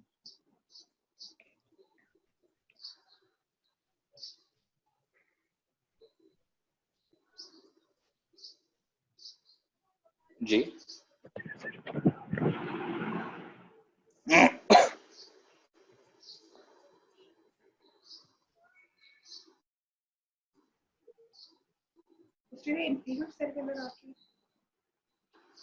anterior inferior या posterior inferior cerebral artery? नहीं बेटा, ये answer गलत है।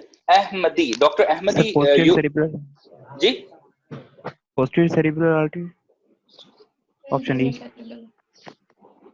Sir C option, anterior spinal artery. Anterior spinal होना चाहिए। सी।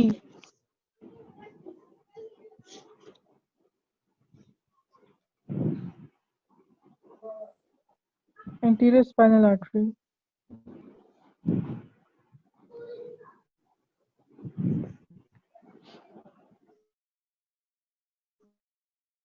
मैं आपको ना 4-5 मोटे मोटे सिंड्रोम बता दूं जो आपको याद होने चाहिए, ठीक है? ये जो उनके क्लिनिकल सिग्निफिकेंस के हैं और आम बुक्स के अंदर आपको नहीं मिलेंगे, तो तस्वीरें खींचते जाइएगा साथ साथ। अच्छा बच्चों, जो हमने अभी सिंड्रोम डिस्कस किया ना, इस सिंड्रोम का नाम है medial medullary syndrome. Medial medullary syndrome, पहले तो मैं आपको ना इसका क्रॉस सेक्शन दिखा देता हूँ। तो बेटा मीडियल मेडलरी सिंड्रोम होता है अंटीरियर स्पाइनल आर्टरी इंफेक्शन की वजह से। ये जो अंटीरियर स्पाइनल आर्टरी होती है ना, ये मीडियल मेडल्ला को सप्लाई करती है। ये देखें, ये सारा मीडियल मेडल्ला पड़ा हुआ है। तो इसने 3 बड़े इंपॉर्टेंट स्ट्रक्चर्स तबाह करने हैं। मिसाल के तौर पर इसने कौन कौन से स्ट्रक्चर तबाह करने हैं? इसने सबसे पहले तो जी हाइपोग्लॉसल नर्व तबाह करनी है। दूसरे नंबर पे इसने ये जो मीडियल लेमनिस्कस है ना, इसको तबाह करना है। और तीसरे नंबर पे इसने ये जो कॉर्टिकोस्पाइनल ट्रैक्ट्स है ना, इनको तबाह करना है। तो बेटा कॉर्टिकोस्पाइनल ट्रैक्ट्स आपको पता है कि डीकसेट होते हैं, दूसरी साइड को सप्लाई करते हैं। मीडियल लेमनिस्कस भी डीकसेट होता है, लेकिन ये जो ये हाइपोग्लॉसल नर्व है ना, ये क्रॉस नहीं करती है। तो इनकी वजह से कॉन्ट्रालैटरल प्रॉब्लम आएगी। मीडियल लेमनिस्कस अगर आप लोगों को क्यूनिएटस और फैसिकुलस ग्रेसिलस से बनते हैं और उनका काम होता है वाइब्रेशन और पोजीशन सेंस को लेके जाना।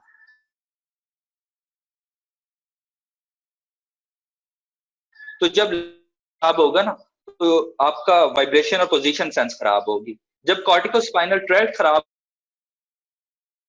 होगा ना, तो हेमीप्लीजिया होगा, कॉन्ट्रालैटरल हेमीप्लीजिया लॉस होना पड़े। ये जो सिनेरियो हम डिस्कस करके आए, इसी सिनेरियो को दोबारा देखें। बेटा क्या है? लेफ्ट साइडेड टंग पैरालिसिस है, राइट साइडेड हेमीप्लीजिया है, राइट साइडेड टैक्टाइल लॉस है। तो इसका मतलब है बेटा कि लेफ्ट साइड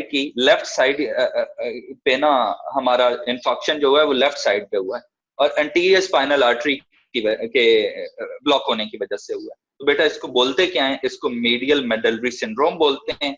ये है इप्सिलेटरल साइड की टंग खराब हो गई, कॉन्ट्रालेटरल साइड पे हेमीप्लीजिया हुआ, कॉन्ट्रालेटरल साइड पे प्रोप्रियोसेप्शन और वाइब्रेशन लॉस हुआ। तो बेटा अगर मीडियल मेडलरी सिंड्रोम क्लियर है तो हम आगे लेटरल मेडलरी सिंड्रोम डिस्कस कर लेते हैं। Clear? Yes sir. Okay, that's great.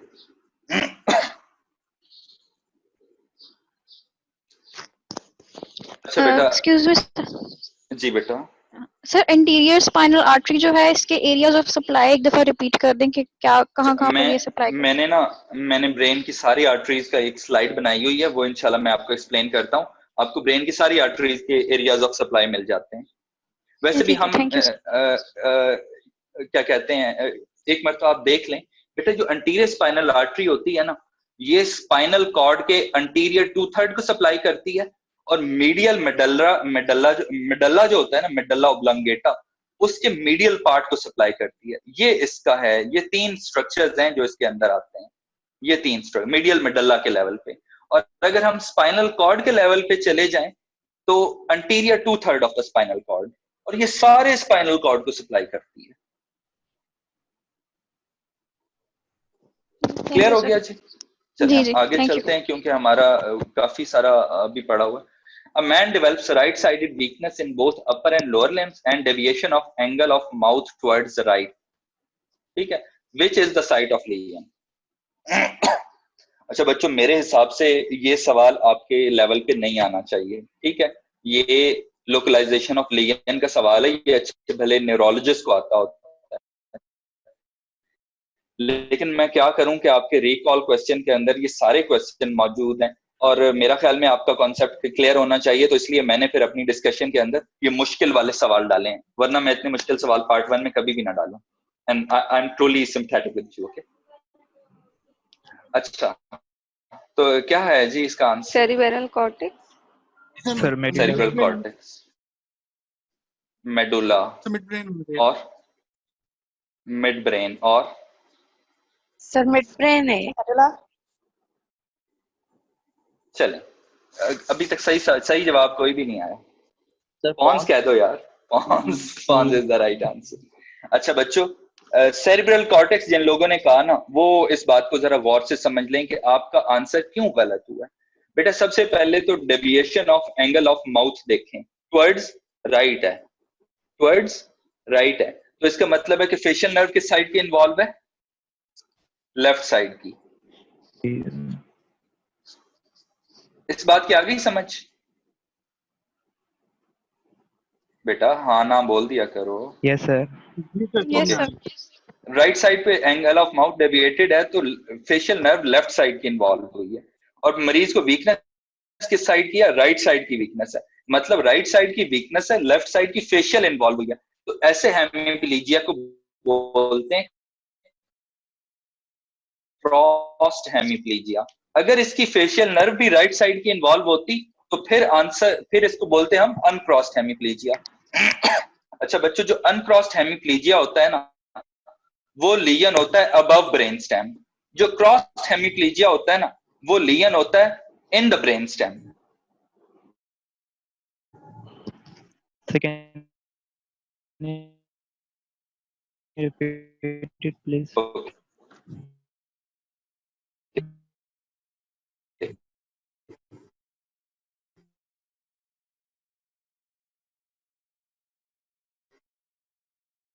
अच्छा बेटा, इस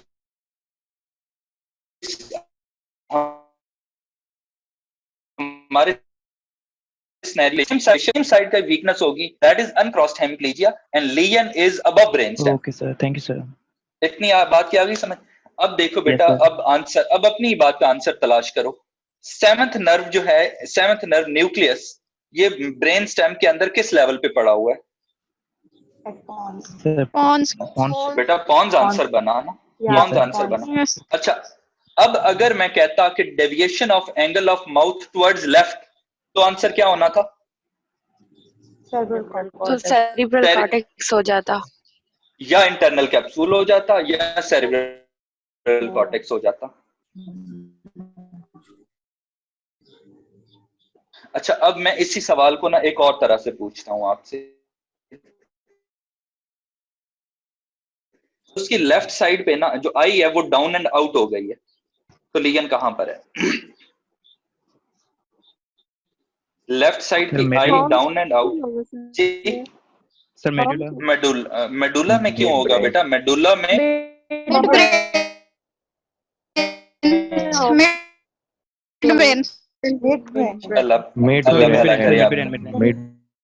अच्छा थर्ड नर्व की वजह से।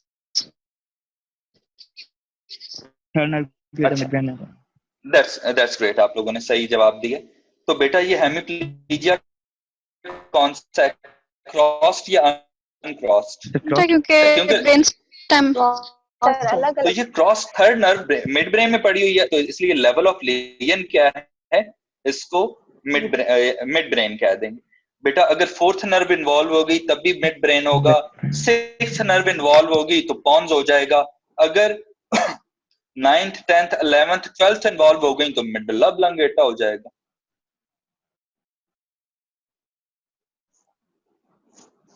चीजें क्लियर है?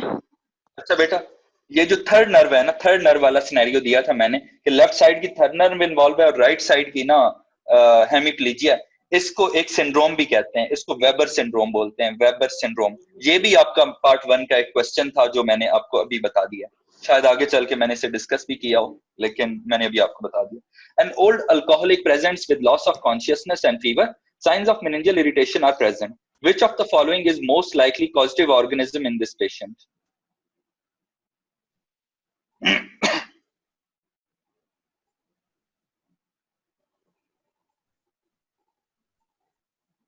Fungal infection. जी कोई और? Sir option C, listeria monocytogenes. Listeria. शाबाश, सी इज द आंसर। बेटा क्यों ये आंसर है? क्योंकि देखो इस पेशेंट को मेनिंजाइटिस है और बुढ़े बंदों के अंदर और अल्कोहल पीने वाले बंदों के अंदर लिस्टेरिया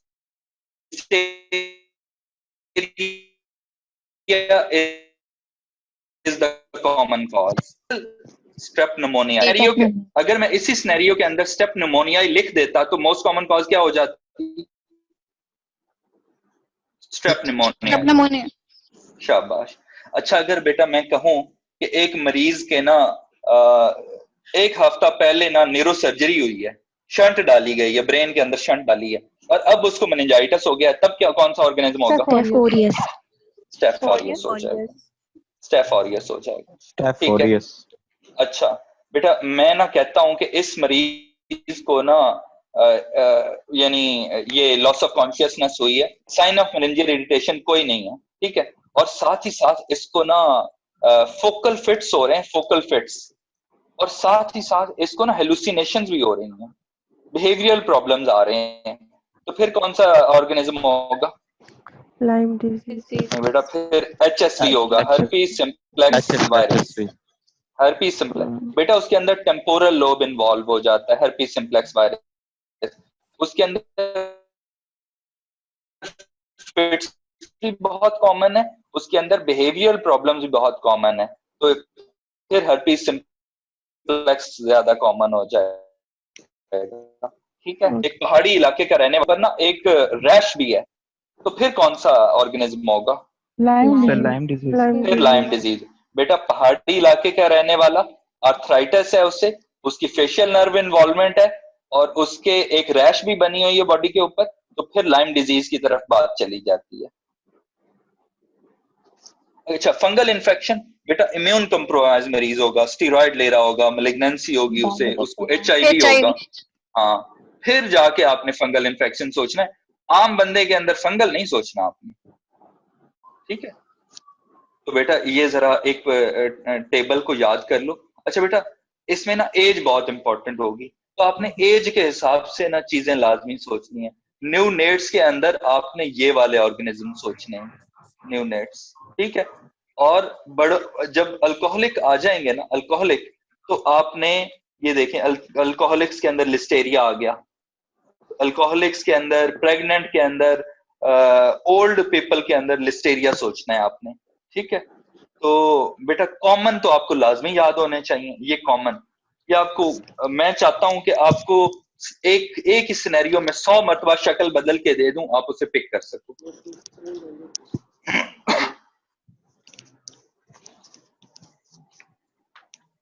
चलें आगे। ये आपकी डेविडसन का है, तो आप बड़ी आसानी से वहां मेनिंजाइटिस वाले टॉपिक के अंदर ढूंढ सकते हो इससे। अच्छा बेटा, a patient presents with suspected meningitis, which of the following decreases neurologic sequelae if given with antibiotics?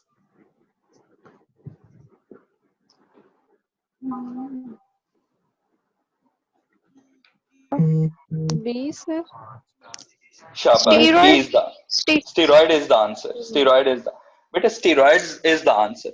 अच्छा अब इसी सवाल को मैं थोड़ा सा बदल के पूछता हूँ आपसे कि ये स्टेरॉइड आपने एंटीबायोटिक के साथ कब लगाने हैं? कोई टाइम भी है इन स्टेरॉइड्स को लगाने का कि नहीं?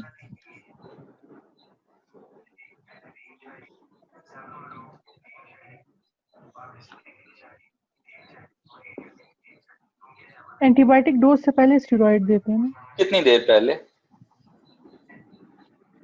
20 मिनट पहले। तो अब बेटा हमेशा याद रखिएगा कि आपने ना एंटीबायोटिक की डोज देने से 20 मिनट पहले स्टेरॉइड्स देने हैं, ठीक है? अच्छा एक इसी को हम ना थोड़ा सा घुमा के पूछते हैं। आपसे पूछा गया कि आपने न्यूरोलॉजिक सिक्वेले कम करने के लिए स्टेरॉइड्स दे दिए हैं, आप कितनी देर तक ये स्टेरॉइड देंगे, कितने दिन तक ये स्टेरॉइड देंगे?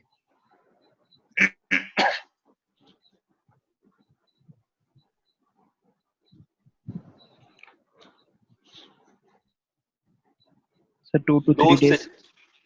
2 से 4 दिन बेटा, 2 से 4 दिन, ठीक है? 2 से 4 दिन तक स्टेरॉइड देंगे। अच्छा बेटा अगर यही होता, वो कहता है वायरल इनकेफेलाइटिस है, तो क्या वायरल इनकेफेलाइटिस के अंदर स्टेरॉइड देने चाहिए कि नहीं? नहीं फिर नहीं देने चाहिए। बेटा ये एक ही सवाल होगा, उसको वो घुमा घुमा के इस तरह से पूछेंगे और आपने यानी उसको पिक करना है। अच्छा अब एक सवाल है जी सर, क्यों नहीं देने चाहिए? बेटा उसके अंदर कोई रोल नहीं है, वायरल इनकेफेलाइटिस के अंदर रोल नहीं है, बैक्टीरियल के अंदर रोल है। अच्छा अब इसी से ना कहते हैं, अब मैं आपसे एक और सवाल पूछता हूँ कि steroids are given in bacterial meningitis to decrease neurologic sequelae, these act by decreasing which of the following? तो which of the following में क्या आंसर करेंगे आप? सर टी सेल नहीं, सप्रेशन नहीं बेटा। सर क्वेश्चन दोबारा पूछ। बेटा एक पेशेंट है, उसको सस्पेक्टेड मेनिंजाइटिस है, आपने उसको स्टेरॉइड्स दे छोड़े हैं टू डिक्रीज न्यूरोलॉजिक सिक्वेले, ठीक है?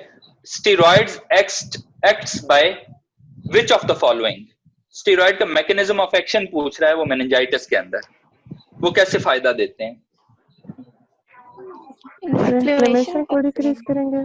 शाबाश, इन्फ्लेमेशन को डिक्रीज करेंगे, साइटोकाइन फॉर्मेशन को कम करते हैं, इम्यूनिटी को सप्रेस करते हैं। और सर यही रीजन है हम इसे एंटीबायोटिक से पहले देते हैं ना, इसीलिए हम इसे एंटीबायोटिक से पहले देते हैं, क्योंकि जब हम एंटीबायोटिक दे देते हैं ना तो बैक्टीरिया की सेल वॉल टूट जाती है। जब बैक्टीरिया की सेल वॉल टूटती है तो उसके अंदर से एंटीजन रिलीज होते हैं, उन एंटीजन के खिलाफ ना बॉडी एक साइटोकाइन स्टॉर्म को जन्म देती है। उस साइटोकाइन स्टॉर्म को रोकने के लिए हमने पहले स्टेरॉइड दे छोड़े, क्योंकि साइटोकाइन स्टॉर्म जब बनेगा ना तो बहुत सारा डेब्री बनेगा। वो डेब्री क्या करता है, वो जाके अरेक्नॉइड ग्रेनुलेशंस के अंदर बैठ जाता है और उसकी वजह से हाइड्रोकेफलस होता है, उसकी वजह से और बहुत सारे प्रॉब्लम होते हैं। अच्छा अब एक सवाल और है आपसे कि एक पेशेंट को मेनिंजाइटिस हो गया तो सबसे कॉमन कॉम्प्लिकेशन इस बंदे को होने का कौन सी कॉम्प्लिकेशन होने का चांस है?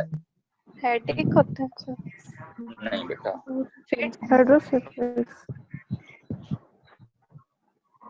Sensory neural hearing loss, sensory neural hearing loss होता है। ये भी आपका पार्ट 1 का एक क्वेश्चन बनता है। अच्छा बेटा इस सवाल का जवाब दें, ये तो बड़ा ही सादा सा और आसान सा सवाल है, इसका जवाब तो आपने खुद ही देना है, मैं नहीं पढ़ूंगा इसमें।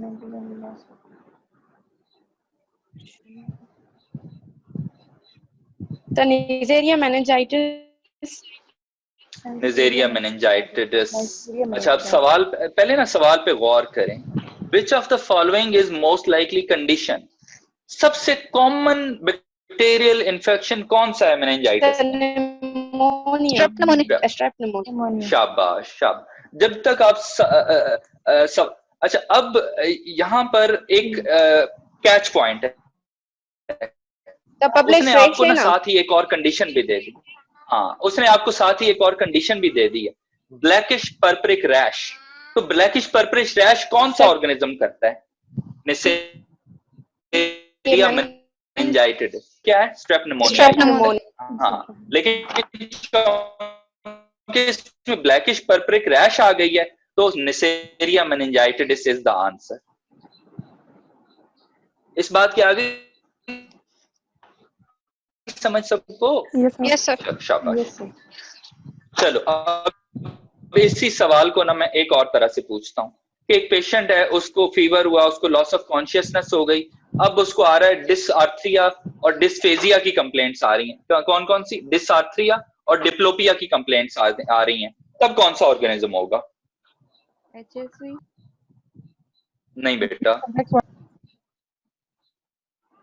नहीं। हर्पीस सिंप्लेक्स टेम्पोरल लोब को इन्वॉल्व करता है। डिसआर्थरिया और डिसफेजिया, इन दोनों का मतलब है ब्रेन स्टेम इन्वॉल्व हो रही है। डिस्फेजिया हो रही है तो ब्रेन लिस्टेरिया मोनोसाइटोजेनीज ब्रेन स्टेम को इन्वॉल्व करता है। कौन सा? लिस्टेरिया मोनोसाइटोजेनीज। तो अगर ब्रेन स्टेम की इन्वॉल्वमेंट आए और साथ में मेनिंजाइटिस तो बेटा लिस्टेरिया मोनोसाइटोजेनीज सोचना है। ब्लैकिश पर्परिक रैश आए तो नेसेरिया मेनिंजाइटिस सोचना है। अगर वैसे ही मेनिंजाइटिस है सादा किस्म का तो सबसे कॉमन कंडीशन है जी स्ट्रेप निमोनिया। हो गई ये सारी चीजें क्लियर? सर रैश के साथ नेसेरिया मेनिंजाइटिस है या लिस्टेरिया है? बेटा रैश के साथ नेसेरिया है, Neisseria meningitis. Brain stem involvement के साथ लिस्टेरिया है।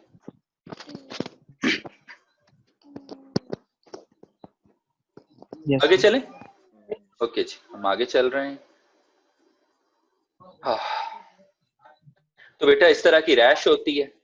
अच्छा, अब ना उन्होंने आपसे ना इन कॉम्प्लिकेशन में से कोई एक कॉम्प्लिकेशन पूछ लेनी है। मिसाल के तौर पर उन्होंने कहना है ब्लैकिश पर्परिक रैश है तो कौन सी कॉम्प्लिकेशन हो सकती है? ठीक है, तो उन्होंने इनमें से कोई ना कोई एक कॉम्प्लिकेशन लिखी होनी है। आपने उस कॉम्प्लिकेशन का मेनिंजाइटिस हो सकता है, रैश हो सकती है, शॉक हो सकता है, इंट्रावास्कुलर DIC हो सकता है, रीनल फेलियर हो सकता है, पेरिफेरल गैंग्रीन हो सकता है, आर्थराइटिस हो सकता है, पेरिकार्डाइटिस हो सकता है। अच्छा बच्चों, अब ना इस सवाल के अंदर ना मैंने आपसे एक और सवाल पूछना है। ठीक है, एक मरीज है, उसको मेनिंजाइटिस हुआ, उसके बॉडी पे रैश भी आ गई, उसका ब्लड प्रेशर कम हो गया है, उसका ब्लड प्रेशर कम हो गया है। कौन सी कॉज की वजह से कम हुआ है? दो कॉजेज आपने मुझे बतानी है, दो कॉजेज। अब इसके अंदर ना कॉज लिखी होगी।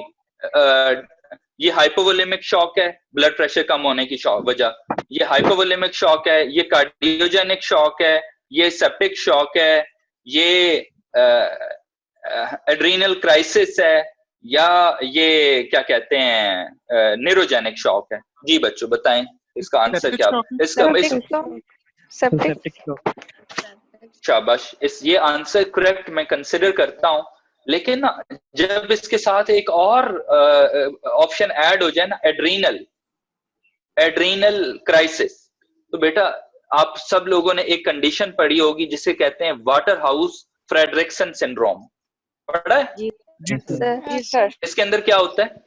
जब जिसको बंदे को, हाँ शाबाश, एड्रीनल के अंदर हेमरेज हो जाएगा, उसकी वजह से कार्टिसोल रिलीज नहीं होगा। कार्टिसोल रिलीज नहीं होगा तो ये बंदा शॉक में चला जाएगा। इस बंदे का इलाज क्या है कि इसको स्टीरॉयड के इंजेक्शन लगाए जाएं। ठीक है, तो इसलिए बेटा जब एड्रीनल क्राइसिस आ जाए ना, तो आप एडिसोनियन क्राइसिस आ जाए तो फिर इस सिनेरियो का जवाब बनेगा एडिसोनियन क्राइसिस। लेकिन अगर ये ऑप्शन ना हो तो अगला ऑप्शन आपने सेप्टिक शॉक लिखना है।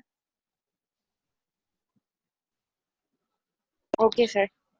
बेटा इस बात की अगर समझ किसी को नहीं आई तो पूछ ले, वरना हम अगली स्लाइड पे जाने लगे हैं। सर ये मेनिंजाइटिस के पेशेंट में ही वाटर हाउस फ्रेडरिक्सन सिंड्रोम है या बेटा जिन लोगों निसेरिया जो है ना, निसेरिया मेनिंजाइटिस, इस इन्फेक्शन की ये कॉम्प्लिकेशन है। सही इस इन्फेक्शन की ये कॉम्प्लिकेशन है। तो अगर मेनिंजाइटिस है साथ में शॉक है तो बेटा इस ऐसे पेशेंट को आपने निसेरिया लाजमी कंसिडर करना है। जी गैलेक्सी S9, आपका हाथ आपने रेज किया है, हैंड रेज किया है, आपका कोई क्वेश्चन है क्या?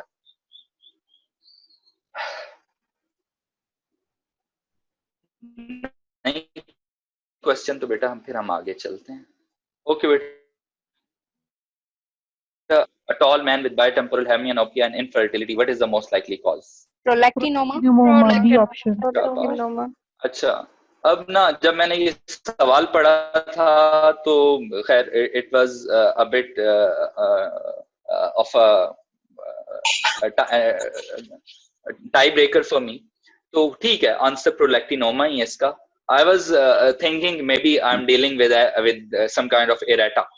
तो लेकिन इसका आंसर प्रोलैक्टिनोमा ही है. इसको मैंने फिर काफी सर्च किया. बेटा मुझे कॉज बता दें इसकी. प्रोलैक्टिनोमा ये क्यों है, ये क्रेनियोफ्रेंजियोमा क्यों नहीं है, ये एडिनोमा क्यों नहीं है, मुझे तो इसकी कॉज बता दें आप कि आपने प्रोलैक्टिनोमा क्यों सिलेक्ट किया है. सर इनफर्टिलिटी कह रहे हैं. शाबाश शाबाश. इनफर्टिलिटी इज वहां पे नहीं होगी ना. हाँ बेटा, एडिनोमा और क्रेनियोफ्रेंजियोमा इनफर्टिलिटी के साथ प्रेजेंट नहीं करेंगे. जो प्रोलैक्टिनोमा होगा ये इनफर्टिलिटी के साथ प्रेजेंट करता है, इसलिए इसका आंसर है. लेकिन इसके अंदर एक और भी बड़ा यानी एक जिसकी वजह से मैं इसको कंसिडर कर रहा था कि ये बड़ा एक मुश्किल सा सिनेरियो उन्होंने बना दिया. जब उन्होंने टॉल मैन लिखा ना तो एडिनोमा भी बड़ा लाइकली डायग्नोसिस बन जाता है. तो एडिनोमा फिर वो जब ग्रोथ हार्मोन का ट्यूमर होगा तो एडिनोमा होगा ना, पिट्यूटरी एडिनोमा, तो उसकी वजह से ये बंदा टॉल भी हो सकता है. ठीक है. तो लेकिन बहरहाल इनफर्टिलिटी एक ज्यादा यहाँ पर पिन पॉइंट करने वाली चीज है, इसलिए मैं इसको प्रोलैक्टिनोमा ही कंसिडर करूंगा. अच्छा बच्चों, ये एक आंसर क्वेश्चन है, इसका आंसर क्या होगा. और उसके बाद ना हम synaptic voltage gated calcium channel receptors. क्यों लैम्बर्ट ईडन में ना कैल्शियम चैनल रिसेप्टर और ये post synaptic nicotinic acetylcholine receptor ये कब इन्वॉल्व होते हैं. Myasthenia gravis. शाबाश. ये बेटा माइस्थेनिया ग्रेविस में इन्वॉल्व होते हैं. और ये मस्करेनिक एसिटाइलकोलिन रिसेप्टर बेटा ये गट के अंदर होते हैं, स्मूथ मसल के ऊपर होते हैं, और भी ये आई के अंदर जो होते हैं यहाँ पर होते हैं. तो इसलिए ये इसमें नहीं आ सकता. तो बस आपने याद कर लेना है बच्चों कि ये जो लैम्बर्ट ईटन माइस्थेनिक सिंड्रोम है ना, इनमें ये calcium channel voltage gated calcium channel involve होते हैं. और ये जो माइस्थेनिया ग्रेविस है ना, इसमें ये पोस्ट साइनेप्टिक एसिटाइलकोलिन रिसेप्टर. और बच्चों यही याद कर लेना कि कभी कभी वो आपको धोखा देने की कोशिश करता है. जैसे मैंने आपको धोखा देने की कोशिश किया ना, मैंने नीचे लिख दिया आपके सामने मस्करेनिक एसिटाइलकोलिन रिसेप्टर्स, मस्करेनिक. तो आप यहां से भी मिसगाइड हो सकते हो जब माइस्थेनिया ग्रेविस का सिनेरियो होगा. तो माइस्थेनिया ग्रेविस के अंदर मस्करेनिक नहीं होते, निकोटिनिक होते हैं. तो यहां पर आपके ये 3 एमसीक्यूज हो गए. बेटा a man presented with headache, furuncle on tip of nose, high grade fever with redness and swelling of eye and increased intracranial pressure, what is diagnosis? Cavernous sinus. शाबाश. और इसकी वजह क्या है? ऑप्थेल्मिक में इन्वॉल्व टिप हो रही of है ना नोज सर. से जो है वो ट्रांसमिट हुआ है इन्फेक्शन. शाबाश. तो बेटा ये जो एक एरिया होता है ना, ये जहां पर आपको ये ट्रायंगल बनी हुई नजर आ रही है, इस एरिया को कहते हैं डेंजरस एरिया ऑफ फेस. तो यहाँ की जो वेन्स होती हैं ना, ये सीधी जाके ऑप्थेल्मिक वेन्स में ड्रेन करती हैं. ऑप्थेल्मिक वेन पीछे सीधी ब्रेन के अंदर चली जाती है और वो जाके कवर्नस साइनस में चली जाती है. तो यहाँ से जो इन्फेक्शन होगा ये सीधा ब्रेन में जा सकता है. तो इसलिए हम अपने जो पेशेंट्स होते हैं उनको एडवाइज करते हैं कि बेटा इस एरिया के अंदर अगर कोई फरंकल होगा तो आपने उसे पिंच नहीं करना. अगर आप उसे पिंच करेंगे तो इन्फेक्शन जो होता है वो ब्लड के अंदर लॉज होके कैवर्नस साइनस थ्रोम्बोसिस कर सकता है. सर एक क्वेश्चन. सर एक क्वेश्चन करूं? जी बिल्कुल. सर इसके अंदर सुपीरियर और इंफीरियर ऑप्थेल्मिक वेन्स का अक्सर ये पूछते हैं कि सुपीरियर ऑप्थेल्मिक वेन इन्वॉल्व होगी या इंफीरियर, तो वो दोनों में से कौन सी होती है जब कैवर्नस साइनस का थ्रोम्बोसिस? सर इंफीरियर में होती है, ये स्नेल के न्यू एडिशन में लिखा हुआ है.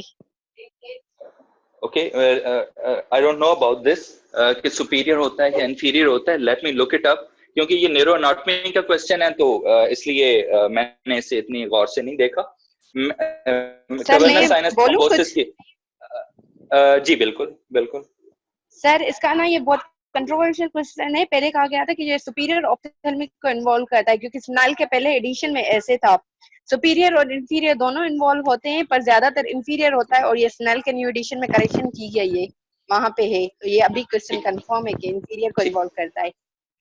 ठीक है बेटा, ठीक है, थैंक यू। मैंने ये क्वेश्चन नोट कर लिया, आपके कोलीग ने बहुत अच्छा आंसर किया, लेकिन मैं भी इसको कंफर्म करके ना आपको आंसर कर देता हूँ, ठीक है? थैंक यू ये आपको ग्रुप में इसका आंसर मिल जाएगा, क्योंकि बेटा मैं आपको कोई चीज ऐसी नहीं बताऊंगा जिसके बारे में मैं कंफर्म नहीं हूँ। तो बच्चों ये आपको नजर आ रहा है कि वर्नस साइनस थ्रोम्बोसिस, इसके अंदर क्या होता है? इसके अंदर एक्सोथर्मल मॉस होता है, इसके अंदर लॉस ऑफ विजन भी हो सकता है, इसके अंदर तो ये सारी चीजें वर्नस साइनस थ्रोम्बोसिस के अंदर आ जाती हैं। अच्छा बच्चों, एक और सवाल था, medial lemniscus is formed by डिकसेशन of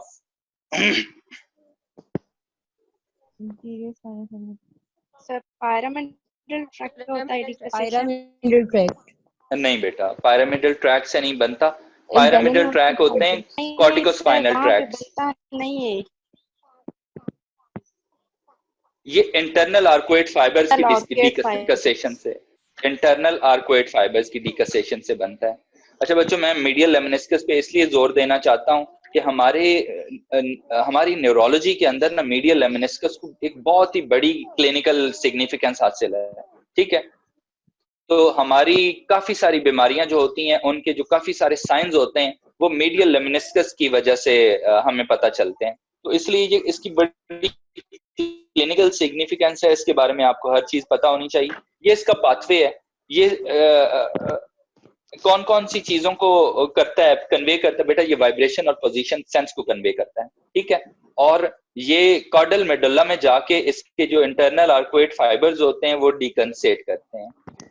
nucleus fasciculus होता है और न्यूक्लियस क्यूनिएटस और ग्रेसिलस, ये दो न्यूक्लियस होते हैं, क्यूनिएटस और ग्रेसिलस।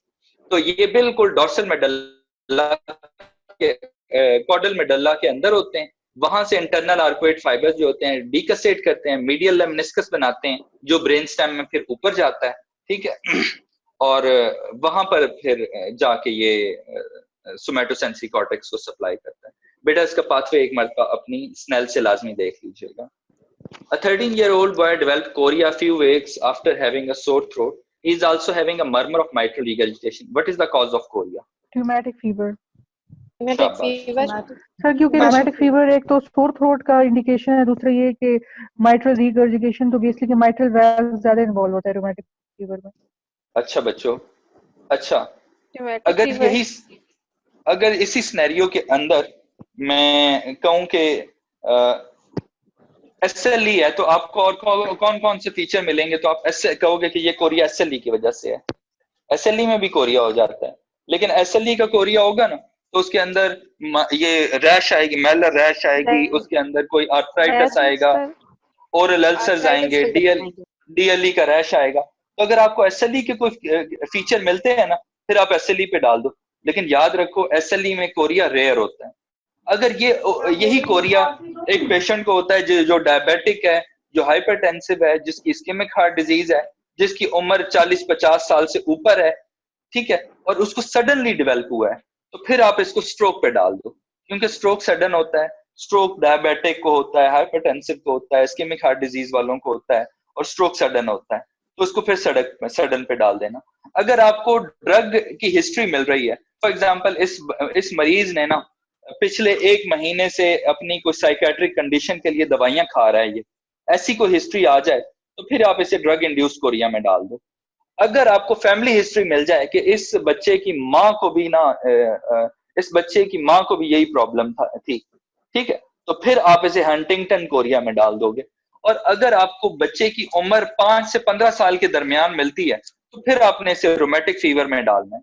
यहाँ पर तो आपके पास बहुत सारे है ना, क्या कहते हैं, इंडिकेटर में। मिसाल के तौर पर मैं कहता हूँ सोर थ्रोट भी काट दिया मैंने इसकी हार्ट को भी काट दिया। मैं कहता हूँ ये सिर्फ है 13-year-old boy present with few weeks of Korea, ठीक है, Korea for a few weeks, बाकी मैंने ये सारा काट दिया। अब भी आंसर बेटा रोमेटिक फीवर ही रहेगा।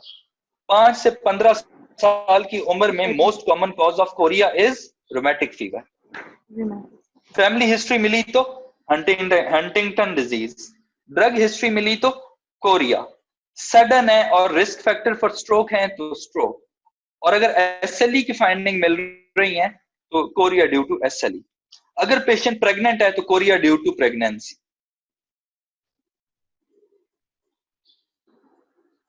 चीज आ गई, समझ आ गई?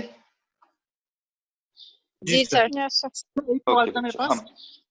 हम आगे चल रहे हैं। हम लोग हमेशा पढ़ते हैं। सही सवाल पूछ लो। जी जी बिल्कुल पूछिए।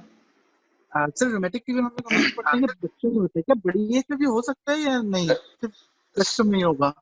सॉरी बेटा, आपकी आवाज कटी है थोड़ी सी, मुझे ये अपना क्वेश्चन दोबारा रिपीट हम लोग पढ़ते हैं कि रोमेटिक फीवर जो है हमेशा हम पढ़ते हैं कि बच्चों में होता है, तो क्या बड़ी एज में भी लोगों को हो सकता है या ये बचपन में ही होगा? बस बेटा 5 साल से 15 साल इसकी उम्र है, 15 साल के बाद फिर हम इसे कंसिडर नहीं करते हैं। सही। ठीक। तो बच्चों अब ना रोमेटिक फीवर का ना diagnostic criteria, I was looking up one of your books, तो उसके अंदर एक क्वेश्चन था कि क्या कहते हैं रोमेटिक फीवर के डायग्नोस्टिक क्राइटेरिया। आपको रोमेटिक फीवर का डायग्नोस्टिक क्राइटेरिया पता होना चाहिए।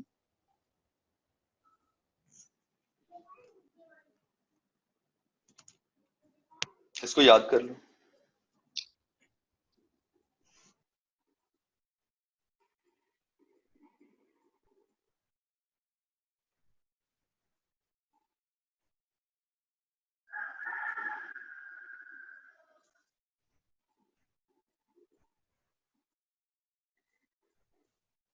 अच्छा बच्चों, आपसे एक फीडबैक चाहिए कि हमारी पढ़ने की रफ्तार ठीक है या हम थोड़ा सा जल्दी चलें फिर?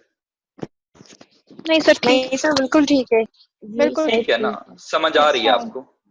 Very good sir. क्योंकि हमारी जो न्यूरोलॉजी का ये जो लेक्चर है काफी लंबा है, तो आई डोंट नो कि हम 6 बजे तक इसको खत्म कर कवर इस तरह ही होगा, इसी स्पीड से। ठीक, दैट्स ओके। तो अगर कुछ रह गया तो then I will be sorry कि हम आपके टारगेट को, लेकिन मेरा भी यही ख्याल है कि अगर हम इससे जल्दी चले ना तो चीजें फिर समझ नहीं आएंगी, फिर वही बात होगी जैसे आप किताब से पढ़ते हो, आधी चीजें समझ आती हैं, आधी चीजें याद हो जाती हैं। तो मैं चाहता हूं कि आपको समझ आ जाए।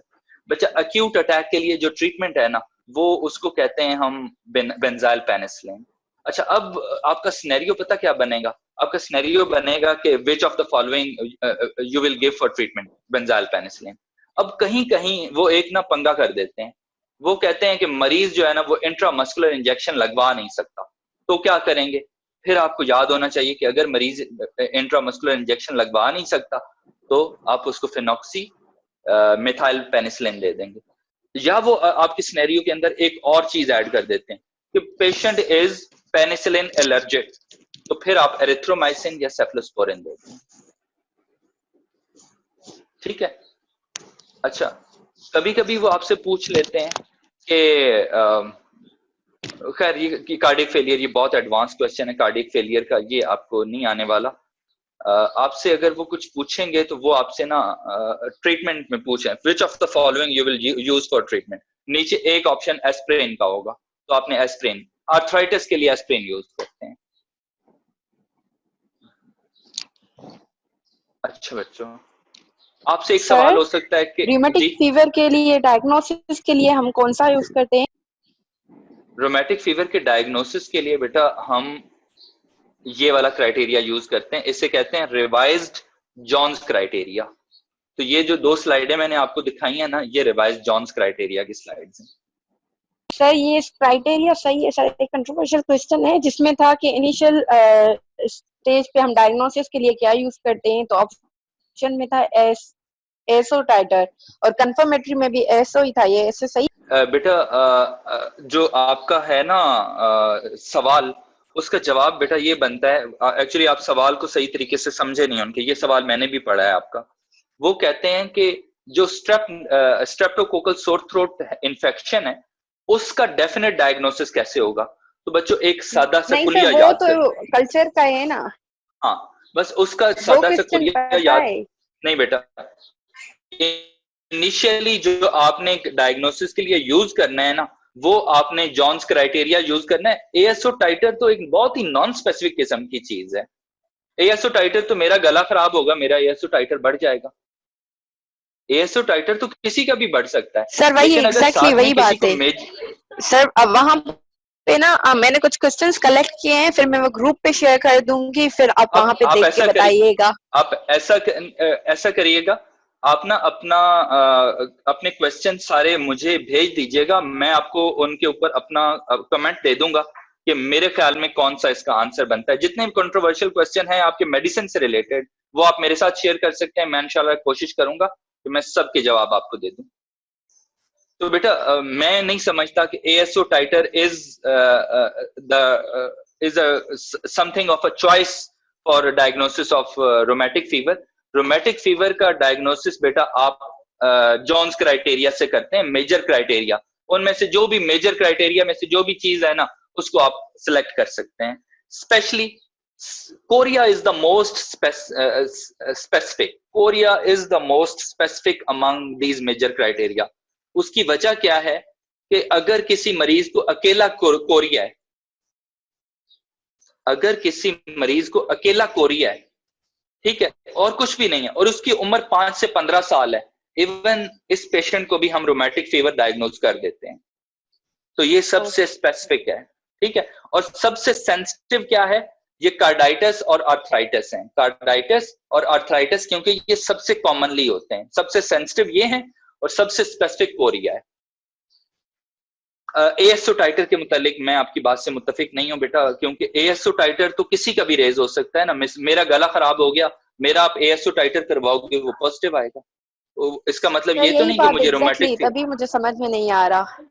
हाँ, तो ये मेरा ख्याल में आप इसको इस तरह से ना लो, जैसे मैं बता रहा हूँ वैसे ले लो इसको। बाकी अगर आप मेरे साथ पूरा एमसीक्यू शेयर कर दें, पूरा एमसीक्यू शेयर कर दें, तो मैं आपको इसमें से एग्जैक्ट आंसर भी निकाल दूंगा। और अपने ना बिल्कुल कंट्रोवर्शियल एमसीक्यूज मेरे साथ शेयर करो, मैं आपको उसका आंसर करता हूँ। लेकिन ऑफ कोर्स उसमें 2-3 दिन लग जाएंगे, मेरे पास टाइम जरा कम होता है। आज मैंने संडे का दिन आपके लिए सिर्फ इसलिए रखा है क्योंकि ये मेरा फ्री डे होता है, इसमें मैं अब ये टाइम निकाल के बैठा हूँ।